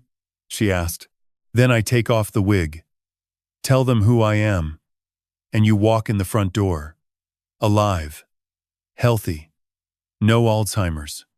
Let them see with their own eyes what Ryan tried to hide for 5 years. Patricia was quiet for a long time. She stared at her plate. Then she looked up. Her eyes were wet, but her voice was steel. I built that house, she said. 1985. I was 31. I had nothing. 2 kids, a sewing machine, and a will that wouldn't quit. 40 years I lived there, raised my children, buried my husband's memory, made it mine. Every nail, every board, every room. She leaned forward, and he locked me in it. My own son. 5 years. In my own house. My own creation. He turned my life's work into my cage. Her voice dropped. Quieter. Harder. Tomorrow I walk through those church doors. And I take it all back. Every brick. Every nail. Every year he stole. He's going to look at me and know that I survived him. I reached across the table. Took her hand. You ready? She squeezed back. Tight. Certain. I've been ready for 1,826 days. I drove back to Magnolia Lane. Parked 2 blocks away. Slipped back through the fence. Through the yard. Up the stairs. Into the room. Deadbolt home. Mattress. Position. Camera blinking. 4:45 in the afternoon. Ryan would be home by 5:30. Courtney with Mia by 4. Everything in place. Everything ready. I lay in the dark and thought about tomorrow. The AV booth. The USB. The recording. The wig coming off. My mother walking through those doors. And Ryan.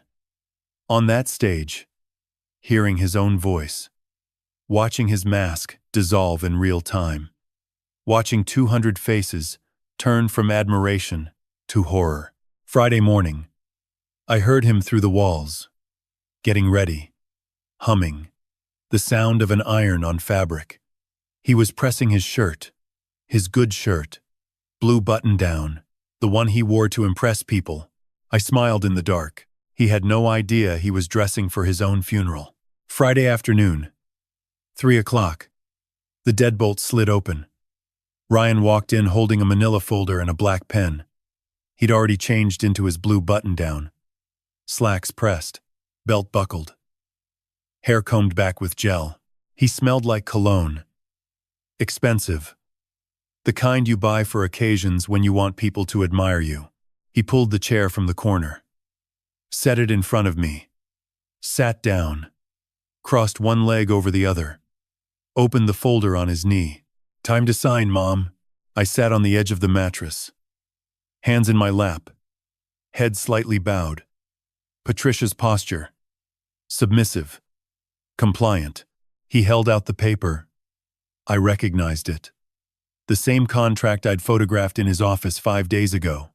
Savannah Heritage Development Corporation. Purchase agreement. $3.8 million.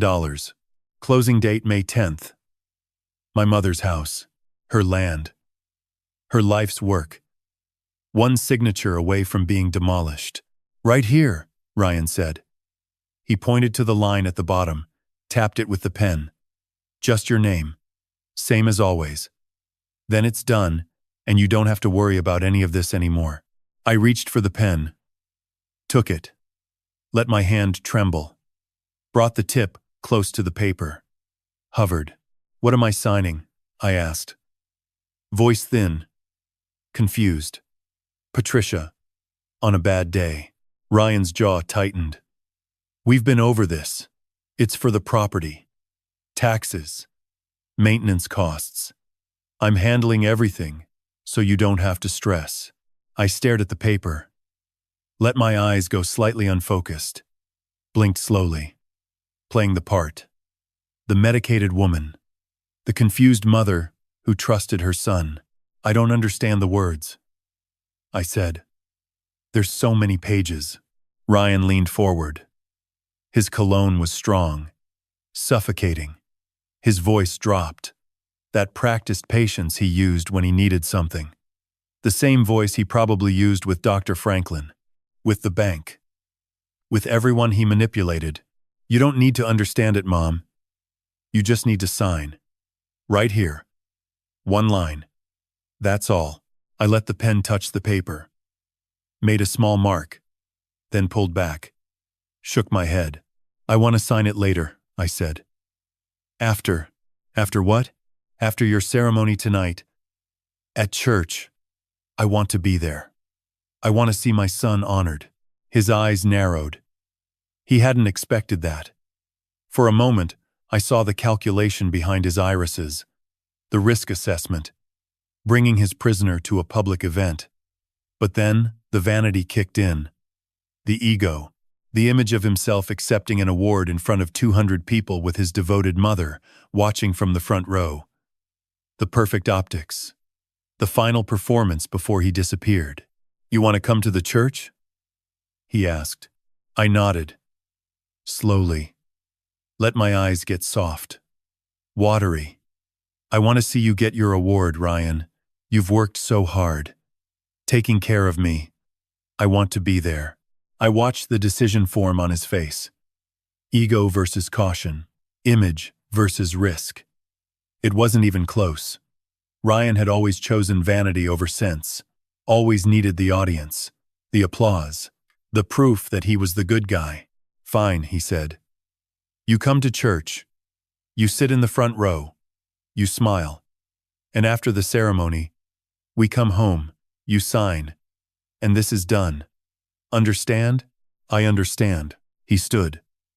Picked up the folder. The unsigned contract. You wear something nice, he said. There'll be pictures. Social media. I don't want you looking like you look now. I nodded. He left. Deadbolt sliding home. I sat still for 10 seconds. Then I stood. Walked to the small box Mia had brought me 2 nights ago. Inside, one of Patricia's nicer outfits. A cream-colored blouse with pearl buttons. A dark green skirt. Low heels. The kind of clothes my mother wore to Sunday service for 30 years. I changed slowly. Careful. The camera watching. Patricia, getting dressed for a special occasion. Her son's big night. A proud mother, supporting her boy. The irony was thick enough to choke on. At 6:30, Courtney knocked on the door. Opened it. Looked me up and down. Her lip curled slightly, but she said nothing. Just gestured for me to follow. Downstairs. The living room was chaos. Ryan checking his hair in the hallway mirror. Denise adjusting her earrings. Bryce slouched by the door in a wrinkled dress shirt he'd clearly pulled from the floor 5 minutes ago. And Mia. Standing by the front door. Hair brushed. Clean dress. The bruise on her cheek covered with a layer of Courtney's concealer, poorly blended. Still visible underneath, if you knew where to look. Our eyes met. She didn't smile, but she moved toward me. Took my hand. Small fingers, wrapping around mine. Holding tight. Ryan clapped his hands. Let's go. Don't want to be late for my own award. He laughed. Courtney laughed with him. Denise smiled her thin smile. Bryce didn't look up from his phone. We piled into Ryan's truck. Extended cab. Ryan driving. Courtney beside him. Denise and Bryce in the back seat. Mia and I in the third row. Squeezed together. Her hand never left mine. The drive to Grace Community was 12 minutes. Ryan talked the entire time. About the award. About his speech. About how Pastor Whitfield had called him personally to tell him he'd been selected. About what an honor it was. About how this community really valued family. Family. The word came out of his mouth like a coin from a slot machine. Mechanical. Empty. Worth nothing. Mia squeezed my hand tighter. I squeezed back. The church appeared ahead. White clapboard. Tall steeple. Parking lot already half full. Cars lining Elm Street on both sides. People walking toward the entrance in their Friday best. Couples. Families. Elderly women in floral dresses. Men in blazers. 200 people. Coming to celebrate a man they thought they knew. Ryan pulled into a spot near the front. VIP treatment. He killed the engine. Checked his teeth in the rearview mirror. Adjusted his collar. "Showtime," he said. Grinned at Courtney. She grinned back. Mia leaned close to my ear. So quiet only I could hear. "Is it time?" I squeezed her hand one last time. "Almost, baby." Almost. The church doors opened. Warm golden lights spilled out. The sound of conversation and laughter drifted across the parking lot. 200 people inside. A stage. A projector. A microphone. A USB drive in my pocket. And not one of them knew what was about to happen. Except me. Grace Community Church was full. Every pew packed. Folding chairs set up along the side aisles for overflow. 200 people in their Friday best, filling the sanctuary with the hum of conversation and laughter and the clink of auction paddles against wooden seats. The charity auction was already underway when we entered. Tables lined the back wall with donated items. A weekend at a lake house, a signed football, a handmade quilt, gift baskets wrapped in cellophane. Volunteers moved between the pews collecting bid sheets. A woman at the front called out numbers into a microphone. Cheerful. Upbeat. Ryan walked in like he owned the building. Shoulders back. Chin up. That wide southern smile splitting his face. He shook hands as he moved down the center aisle. Clapped shoulders. Leaned in for whispered conversations. Laughed too loud at jokes that probably weren't funny. "Hey brother, good to see you. Thank you for coming. Means so much." Courtney beside him. Matching his energy. Hair done. Dress new. Smiling at the wives. Complimenting their outfits. Working the room like a politician's partner on election night. Denise found a seat near the back. Bryce disappeared toward the refreshment table. Mia and I were guided to the front row. Reserved seats. A small card on each one. Holloway family. I sat. Mia beside me. She pressed close. I could feel her trembling against my arm. Not from cold. From anticipation. From fear. From hope. I scanned the room. There. Back left corner. The AV booth. Laptop open. Projector warming up. The screen behind the pulpit glowed faintly white. Ready. The auction wound down around 7:15. Pastor James Whitfield stepped to the pulpit. Mid-50s. Silver hair swept back. Kind eyes behind wire-rimmed glasses. A man who genuinely believed in his congregation. Who genuinely believed in Ryan Holloway. He tapped the microphone twice. The room quieted. "Good evening, everyone. Thank you for being here tonight. Your generosity is going to make a real difference for families in our community." Applause. Warm. Genuine. Before we close out the evening, I have the honor of presenting our annual Community Pillar Award. This award recognizes someone who embodies the values of service, sacrifice, and faith. Someone who puts family first, who gives without expectation, and who lifts others up even when facing their own struggles.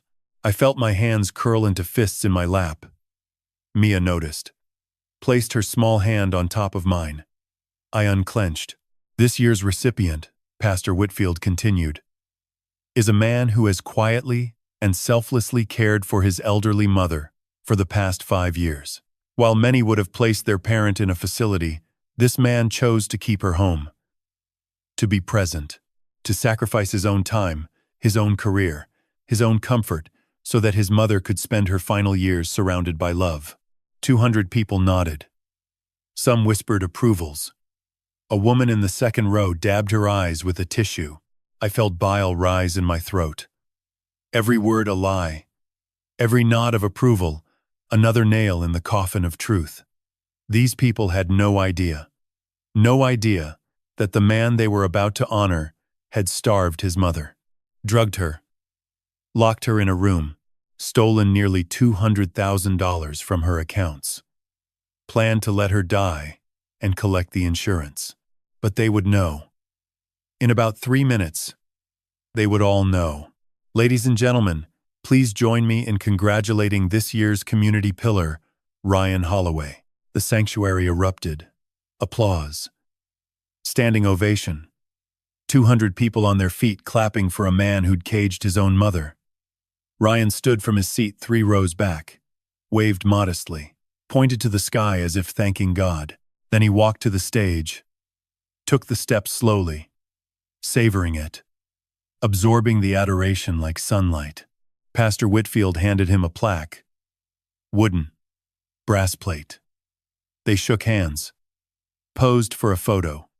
Camera flashes from the front row. Ryan turned to the congregation, microphone in hand, his face arranged into humble gratitude. The performance of a lifetime. Wow, he said, voice catching perfectly. Practiced. I don't even know what to say. This means more than you'll ever know. He paused, looked down, let the silence build. When Mom got sick, everything changed. Our whole world. I won't lie. There were days I didn't think I could do it. Days I wanted to give up. But you don't give up on family. People nodded. Someone said amen. My mother taught me that. He looked up, eyes glistening. She taught me that love isn't a feeling. It's a choice. Every single day. And I choose her. Every day. No matter how hard it gets. A woman in the third row was openly crying. An elderly man 2 seats down removed his glasses to wipe his eyes. The whole room was captivated, moved, fooled completely. Ryan smiled. Humble, gracious. The mask so perfect it could have been carved from marble. I want to thank God, he said. I want to thank this church, this community. You've all been a light during the darkest time of our lives. And I want to thank my mother. Even though she can't be here tonight in the way she used to be, I know she's with us in spirit. I know she's proud. He paused, looked out at the front row, at me, sitting in Patricia's clothes, Patricia's wig, Patricia's glasses, his helpless, confused, Alzheimer-stricken mother, and his smile widened. Actually, he said into the microphone, she is here tonight. Mom wanted to come. She had a good day today, and I think it would mean the world to her if she could say a few words. Mom, would you come up here? The crowd turned. 200 faces looking at me, smiling, encouraging, clapping gently. I felt Mia's hand squeeze mine one last time. Tight. Then release. I stood. The applause grew.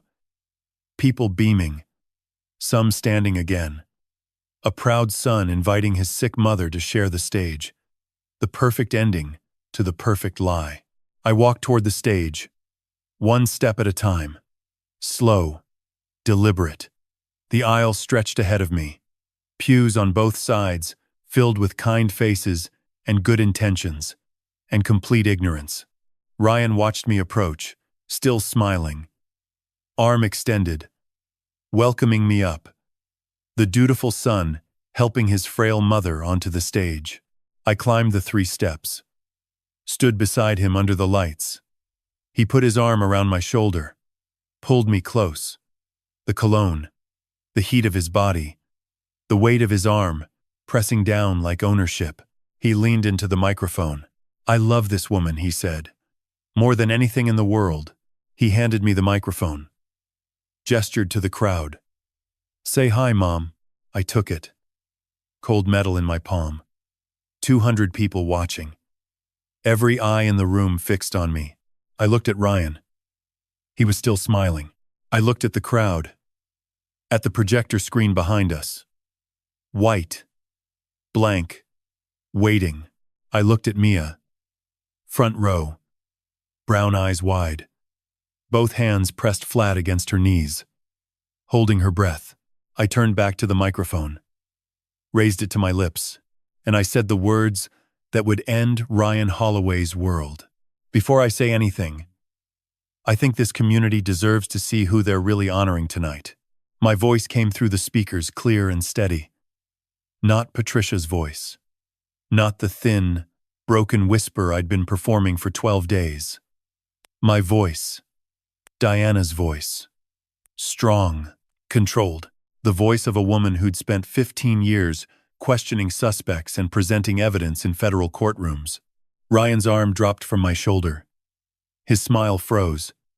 His eyes snapped to mine. Searching. Confused. "Mom, what are you?" I reached into the pocket of my cardigan, pulled out the wireless remote I'd taken from the AV booth that morning when I'd returned to make final preparations. Small, black. One button. I pressed it. The projector screen behind us flickered to life. White text on black background. Large enough to read from the back row. The real Ryan Holloway. Listen. Then the audio began. Ryan's voice filled the sanctuary. Loud. Clear. Unmistakable. Bouncing off the stained glass windows and the vaulted ceiling and the ears of 200 people who'd been clapping for him 30 seconds ago. 3 weeks, court. 3 weeks and we're done. May 10th, the closing happens. 3.8 million goes into the account. A murmur rippled through the crowd. Heads turning. Eyebrows furrowing. People leaning forward in their pews. Ryan's face drained of color. White. Then gray. His mouth opened. No sound came out. The recording continued. She won't make it to June. Gasps. Actual gasps. I heard them cascade through the room like dominoes falling. A woman in the second row pressed her hand over her mouth. The elderly man 2 seats down stood up. It means what it means. She's weak. She barely eats. The medication keeps her sedated. One of these days, she's just going to not wake up. Ryan moved. Fast. Lunging toward the side of the stage, where the AV booth sat in the back corner. I stepped into his path. Planted my feet. He collided with me. I didn't budge. 15 years of bureau training. Hand-to-hand combat certification. A 160-pound woman who knew exactly where to put her weight. Turn it off. He hissed. His face inches from mine. Eyes wild. Spit on his lips.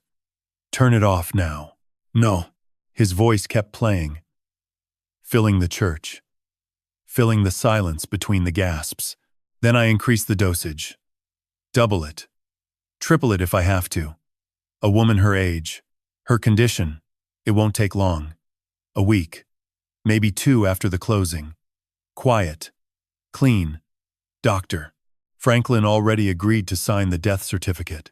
Heart failure. Natural causes. No autopsy. The sanctuary erupted. 200 people talking at once. Phones coming out. Recording. Some standing. Some frozen.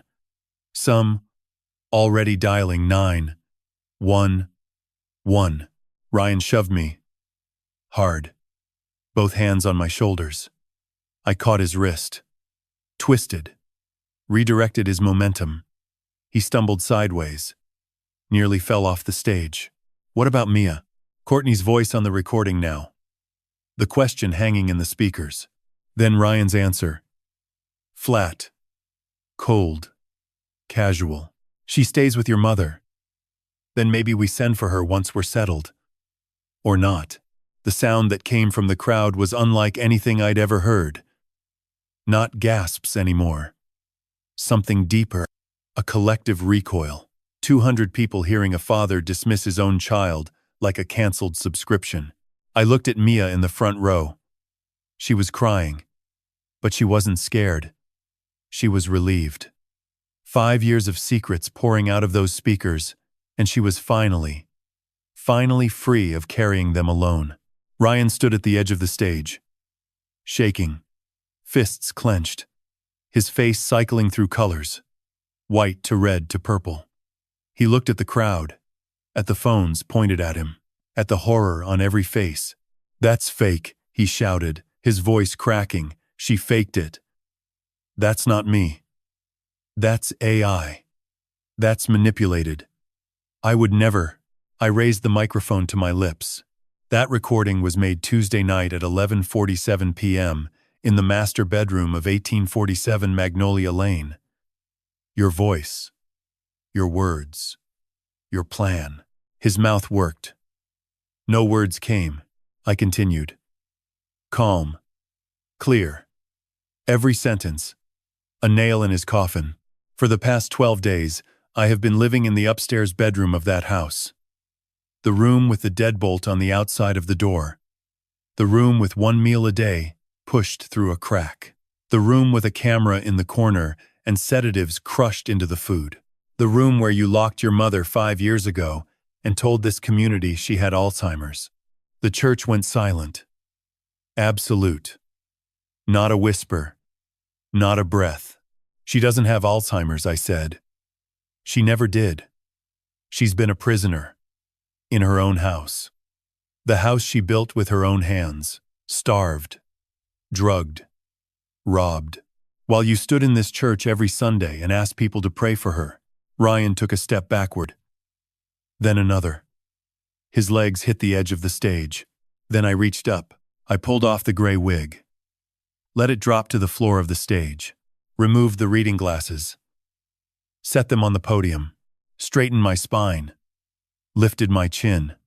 Let my shoulders pull back. Let my real posture fill the space. Let 45 years of Diana Holloway replace 71 years of Patricia. The transformation took 3 seconds. But in those 3 seconds, 200 people watched an old woman disappear and a stranger take her place. "My name is Diana Holloway," I said into the microphone. "I'm Ryan's sister, former FBI special agent. 15 years investigating financial crimes and elder abuse. For the past 12 days, I've lived in that room, gathering evidence, recording confessions, watching my brother plan to murder our mother for $3.8 million and a life insurance payout." The silence broke. Voices, cries, chairs scraping, someone shouting, "Oh my God." Phones everywhere. Recording, streaming. 200 witnesses to the complete and total destruction of Ryan Holloway's carefully constructed life. Ryan stared at me. His face blank. Empty. The mask gone. Nothing underneath but a small, desperate man. Caught in the light. "You," he whispered. His voice barely audible. "How?" I held his gaze. Let the silence answer. Then I said the last thing he ever expected to hear. "She's here, Ryan." His face spasmed. "What?" "Mom. She's here. Right now." I turned. Looked toward the back of the church. Toward the double doors. And I nodded. The double doors at the back of the church swung open. And there she was. Patricia Ann Holloway. 71 years old. Standing in the doorway of Grace Community Church, with the evening light behind her like a halo. She wore a navy blue dress. Simple. Elegant. The kind she used to wear to Sunday service 30 years ago. Her hair was brushed silver, pinned back neatly. Her shoulders were squared. Her chin was raised. And her eyes. God, her eyes. They burned. Not the hollow, sunken eyes I'd seen on that video call 12 days ago. Not the dead eyes of a prisoner. These were the eyes of Patricia Holloway. The woman who'd built a house from rubble, who'd raised 2 children alone, who'd survived 5 years of captivity and come out the other side with her soul intact. The sanctuary went still. 200 people turning in their pews. 200 faces staring at the woman in the doorway. The woman Ryan had told them was dying of Alzheimer's. The woman they'd prayed for. baked casseroles for, mourned for, standing there, alive, alert, furious. "Patricia," someone whispered. "Oh, my lord." "Patricia." My mother walked forward, down the center aisle, one step at a time, slow but steady, her low heels clicking against the hardwood floor, the only sound in the entire building. Click, click, click. Each step, an announcement. Each step, a resurrection. People reached out as she passed, hands touching her arm, her shoulder, some crying, some too stunned to move. Eleanor Price, 78, my mother's oldest friend in the congregation, stood up and pressed both hands over her heart. Her lips moved, but no sound came out. Patricia didn't stop, didn't look left or right. Her eyes were fixed on one point: the stage. The man standing frozen at its edge. Then a small body broke free from the front row. Grandma, Mia, running, flying down the aisle, arms outstretched. She crashed into Patricia's waist with enough force to make her stumble. Patricia caught her, wrapped both arms around her granddaughter, held her close, pressed her face into Mia's hair. "It's okay, sunshine," she whispered. Loud enough for the microphone I still held to catch it. Loud enough for 200 people to hear. "It's okay now. Grandma's here. Grandma's here," Mia sobbed, clutched at the navy dress. Patricia stroked her hair, kissed the top of her head. Then, gently, tenderly, she peeled Mia's arms away, handed her to Mrs. Gladys Turner, who'd appeared at the end of the front pew. Gladys pulled Mia close, held her safe. Patricia turned back to the aisle, continued walking, up the 3 steps to the stage. She moved past me without a word. Didn't need one. I stepped aside, gave her the space. This was her moment. Not mine. She stopped in front of Ryan, 3 feet apart. Mother and son, face to face, for the first time in 5 years, without a locked door between them, without drugs in her blood, without chains on her mind. Ryan was shaking, his whole body trembling. His face had gone gray, his lips moved, tried to form words. "Mom," he choked out. "Mom, I can explain. I didn't mean—" Patricia raised one hand, palm flat. He stopped. The silence was absolute. 200 people holding their breath. She spoke. Her voice carried through the microphone I'd set on the podium, still live, still broadcasting. "You stole 5 years of my life." Ryan's mouth opened, closed, in my own house. The house I built with my bare hands. The house I raised you in, fed you in, loved you in. You turned it into my prison. Her voice didn't crack, didn't waver. It was iron. You drugged my food. You locked my door. You took my money. You told the world I was insane. You planned to sell everything I ever built and let me die in that room, alone, like an animal. Ryan's legs buckled. Not a dramatic collapse. Not a performance. His knees simply gave out. He sank to the floor of the stage, both knees hitting the hardwood. His hands fell to his sides. His head dropped. "Mom," he whispered. "I'm sorry. I'm so sorry. I didn't." Patricia looked down at him, and I saw it in her face. Not satisfaction, not triumph. Something sadder, something deeper. The grief of a mother looking at the child she raised and seeing a stranger. "You're my son," she said. "I gave you everything. I would have given you anything. All you had to do was ask. But you didn't ask. You took, and you tried to destroy me in the process." She took one step closer, looked down at him from above. "You don't get to call me Mom." Ryan crumpled, folded forward, forehead touching the stage floor, his shoulders shaking, whether from shame or fear, or simply the weight of his world collapsing. I couldn't tell. And I didn't care. The double doors opened again. This time, uniformed officers. Detective Aaron Cole stepped in first. Mid-40s. Sharp jaw. Badge clipped to his belt. Behind him, 3 officers. They moved quickly down the aisle. Professional. Efficient. Ryan Holloway, Detective Cole said, his voice cutting through the silence. You're under arrest. Conspiracy to commit murder. Elder abuse. Financial exploitation. Fraud. Forgery. You have the right to remain silent. 2 officers lifted Ryan from the floor. His legs barely held him. They cuffed his hands behind his back. He didn't resist. Didn't speak. Just stared at the floor as they turned him toward the aisle. Courtney tried to run.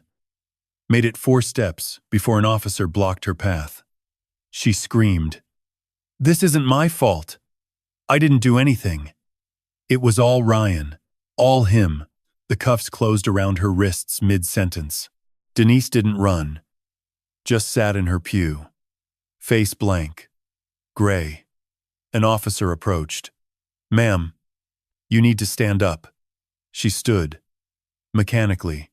Held out her wrists without being asked. Bryce bolted for the side exit. Made it to the door. A 4th officer was already there. Waiting. Bryce ran directly into him. The cuffs were on before he hit the ground. 4 arrests.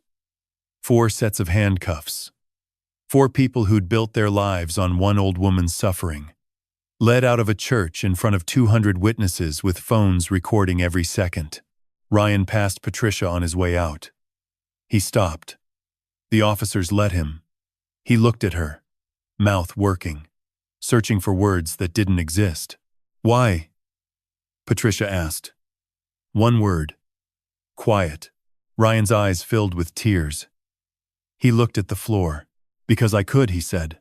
Patricia flinched, like she'd been struck. Then her jaw set. Her spine straightened. She nodded once. The officers led him out. The doors closed behind them. Blue and red lights flashed through the stained glass windows. Sirens wailed. Then faded.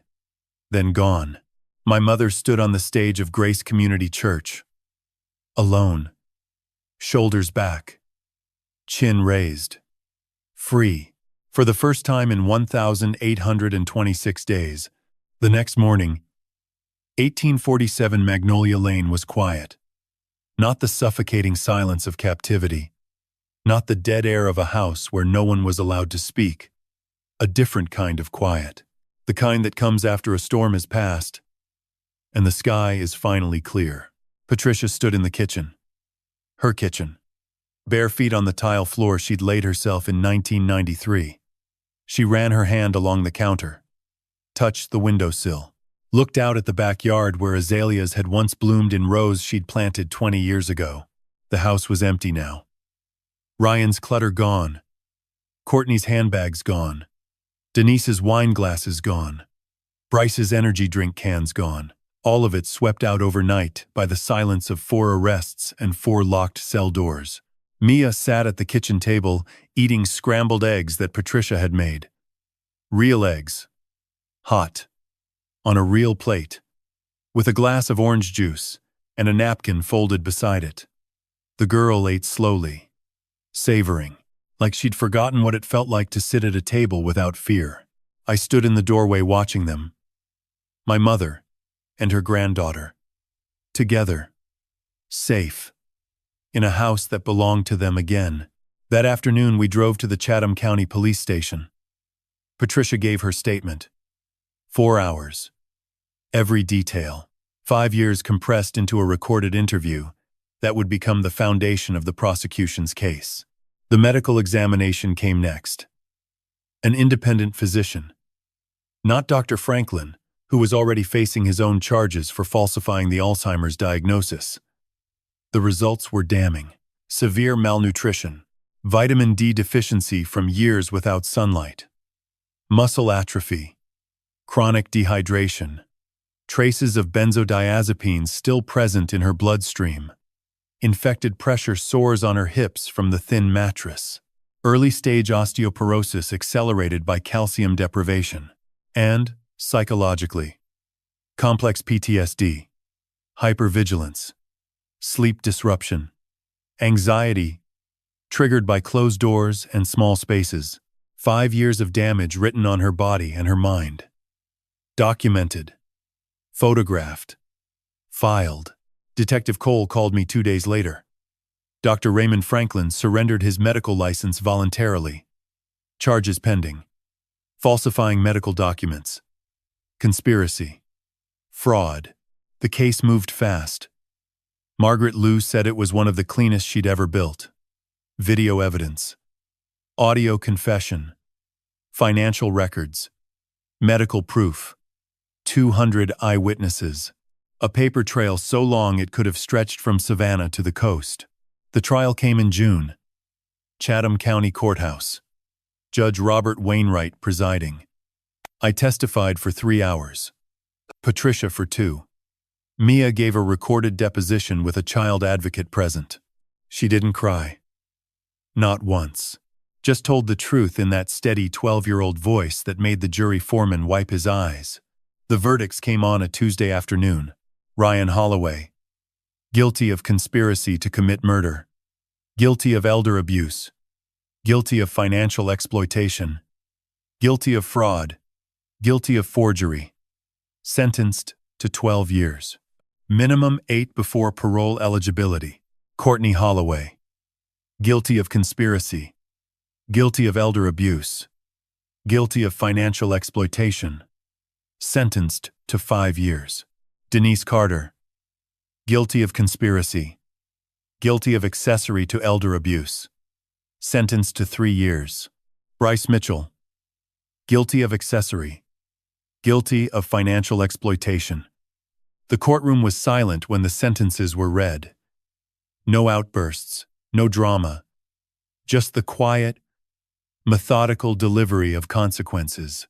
Ryan stood when the judge finished. Looked across the courtroom at Patricia. She sat in the front row, back straight, hands folded, face calm. I did it for the family, he said. His voice hollow. Patricia stood. Slowly. Looked her son in the eye. One last time. You did it for yourself, she said. You always did. The bailiffs led him away. He didn't look back. 3 weeks later, Margaret Liu called with the final financial accounting. Ryan's gambling debts, the forged power of attorney, the stolen pension and Social Security payments, total documented theft, $192,000, restitution ordered by the court. Every penny to be repaid from whatever assets Ryan and Courtney had left. The land deal was a separate matter. With the forged documents thrown out and Patricia's competency restored, the sale reverted to her control entirely. Savannah Heritage Development still wanted the property, the adjacent undeveloped parcel, the 2.4 acres of land that Patricia's father-in-law had bought for almost nothing in 1967. Patricia signed the contract herself. Her real signature. Clear. Strong. June 28, 2025. $3.8 million. After taxes, legal fees, Margaret's cut, and court costs, Patricia walked away with $2.9 million.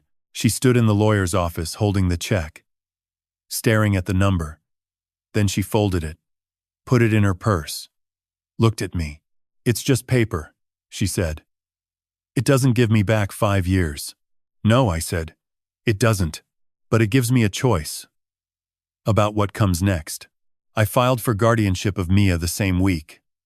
With both parents incarcerated and no suitable relatives on Courtney's side, willing to step forward, the court granted temporary custody within 10 days. Full legal guardianship followed in August. Mia took the news quietly, sat on the porch swing at Magnolia Lane, and looked out at the street. You're going to take care of me? She asked. Me and Grandma, I said. Both of us. Together, she nodded. Thought about it. Then looked at me with those brown eyes that had seen too much and still managed to hold light. Can I still call you Aunt Diana? Always. She almost smiled. Then she leaned against my shoulder and watched the fireflies blink on in the warm evening air. We spent July renovating the house. New paint. New floors where the old ones were stained beyond saving. Patricia's sewing room stripped bare, replastered, turned into Mia's bedroom. Lavender walls. A bookshelf full of novels. A desk for homework. A window that opened wide to let in the magnolia-scented breeze. The deadbolt hole in the doorframe was filled. Sanded. Painted over. Gone. The camera was removed from the ceiling. The mattress burned in the backyard. The water bottle thrown away. Every trace of those 5 years erased from the physical space. Though not from memory. Never from memory. Patricia chose the new front door herself. Solid oak. No deadbolt on the outside. Just a simple lock that opened from within. She stood on the porch the day it was installed. Ran her hand across the wood. Nodded once. "My house," she said quietly. "Mine again." 3 months later, on a warm September morning, Patricia Holloway stood in front of a building she'd never seen before, because it hadn't existed until she built it. The storefront sat on the corner of Broad and 5th, 3 blocks from the courthouse. A renovated brick building with tall windows and a freshly painted green door. Above the entrance, a wooden sign carved by a local artisan, Holloway House, a haven for elder abuse survivors. Patricia had spent $1 million of the land money to make it real. Counseling rooms, legal aid offices, a kitchen where volunteers served hot meals, a library with comfortable chairs and good light, and upstairs, 4 temporary apartments for seniors who needed somewhere safe to stay while their cases were being built. She designed every room herself, chose the furniture, picked the paint colors, installed a lock on every apartment door that only opened from the inside. The ribbon-cutting ceremony drew nearly 100 people. Neighbors, church members, social workers, Detective Cole in his dress uniform, Margaret Liu in a gray blazer, Pastor Whitfield offering a blessing, local news cameras set up on the sidewalk. Patricia stood at the microphone. The same woman who'd been locked in a room for 5 years, who'd eaten drugged oatmeal from a plastic bowl, who'd scratched tally marks into a wall because it was the only proof she had that time was still passing. She wore a cream blouse, pearl earrings, her silver hair pinned back neatly. Her hands didn't tremble. Her voice didn't break. "I was trapped for 1,826 days, she said. 5 years in a room in my own house. No phone, no visitors, no voice. My own son took everything from me. My freedom, my money, my dignity."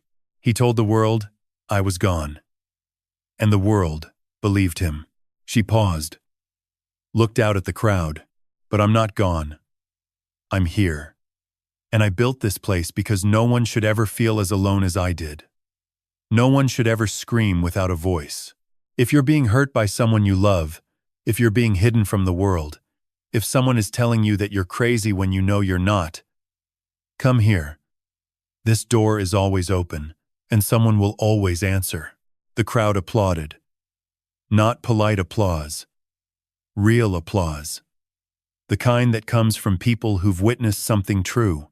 I stood in the back, watching my mother, this woman who'd survived the unsurvivable and turned her pain into a shelter for others, who'd taken the worst thing that ever happened to her and built something beautiful from the wreckage, the way she'd always done, the way she'd been doing since she was 31 years old with a sewing machine and 2 kids and a will that could bend steel. That's who Patricia Holloway was. A builder. No matter what they took from her, she built again. After the ceremony, the 3 of us walked home. Down Broad Street, past the courthouse, past the church, through the old neighborhood where live oaks lined the sidewalks and Spanish moss hung low enough to touch. Mia walked between us. One hand in Patricia's, one hand in mine, her backpack bouncing against her shoulders. She'd started 7th grade 2 weeks ago, joined the school choir, Started piano lessons on Tuesdays. Therapy every Thursday afternoon. With a woman named Dr. Reeves, who specialized in children of incarcerated parents. She was healing. Slowly. Some days were hard. Some nights, she still woke up crying, still dreaming of locked doors and her father's voice. But the good days were outnumbering the bad now. And every morning she woke up in a lavender bedroom with a window that opened wide, and a grandmother who made her breakfast, and an aunt who would never let anyone hurt her again. We reached Magnolia Lane just as the afternoon light went golden. 1847 looked different now. Fresh white paint. New shutters. The azaleas replanted along the walkway. Small but growing. The porch swept clean. 2 rocking chairs and a swing. Patricia climbed the steps. Opened the front door. Her door. Her lock. Her choice. Inside. The house smelled like brown sugar and cinnamon. A peach cobbler, cooling on the counter. Patricia's recipe. The one she'd made every Sunday for 30 years before Ryan took everything. We sat on the porch. 3 generations. 3 women. The cobbler warm on our plates. The September breeze carrying the smell of magnolia and salt air and something else. Something that smelled like the future. Mia took a bite. Closed her eyes. "This is the best thing I've ever eaten," she said. Patricia smiled. The real smile. The one I hadn't seen in 5 years. "There's more inside," she said. "There's always more." I looked at my mother. At my niece. At the house that had been a prison and was now a home again. At the porch where we sat together in the fading light. Like nothing had ever gone wrong. And everything had always been exactly as it should. It hadn't. It hadn't been easy, or clean, or painless. 5 years was a long time. Some wounds wouldn't heal completely. Some trust couldn't be rebuilt. Some relationships were simply gone, burned to ash by the choices one man made when he decided his mother's life was worth less than a piece of land. But here, on this porch, with cobbler on our plates and the evening settling soft around us, we had something Ryan could never steal. Something no amount of greed or cruelty or manipulation could take. We had each other. And that was enough. If you've stayed with me through this entire story, through every dark moment and hard-won victory, I want you to hear this. I spent 15 years at the FBI chasing criminals who preyed on strangers. But the most dangerous predator my family ever faced wasn't a stranger. He was sitting at our dinner table. He was saying grace at Sunday service. He was smiling for photos and shaking hands, and telling everyone what a good son he was. The most intimate. People aren't the ones who look dangerous. They're the ones who look like family. My mother trusted Ryan because he was her son. She ignored the warning signs because the alternative was too painful to accept. And that trust cost her 5 years of her life. God gives us instincts for a reason. When someone isolates you from the people who love you, that's not protection. That's control. When someone takes your phone, your money, your freedom, and tells you it's for your own good, that's not care. That's captivity. And when the people around you go quiet, when the visits stop, when the calls don't come through, something is wrong. If you see it happening to someone you love, a parent, a grandparent, a neighbor, an elderly friend, don't wait. Don't tell yourself it's not your business. Don't assume someone else will step in. One phone call can change everything. One person showing up can break the silence. My niece Mia was 12 years old when she made that call. 12 years old and braver than every adult who looked the other way for 5 years. Be like Mia. Make the call. Show up. Break the silence. And if this story moved you, if it reminded you of someone, if it made you want to check on a person you haven't heard from in too long, do it today. Right now. Before it's too late. Drop a comment below. Tell me what you think. Share this video with someone who needs to hear it. And if you haven't already, hit that subscribe button so you never miss another story like this one. Thank you for listening all the way to the end. I know it wasn't easy. But some stories need to be told, and some people need to be remembered. My mother was trapped for 1,826 days, but she survived. She rebuilt, and she's still building. That's the legacy of Patricia Holloway. Not what was taken from her, but what she built after.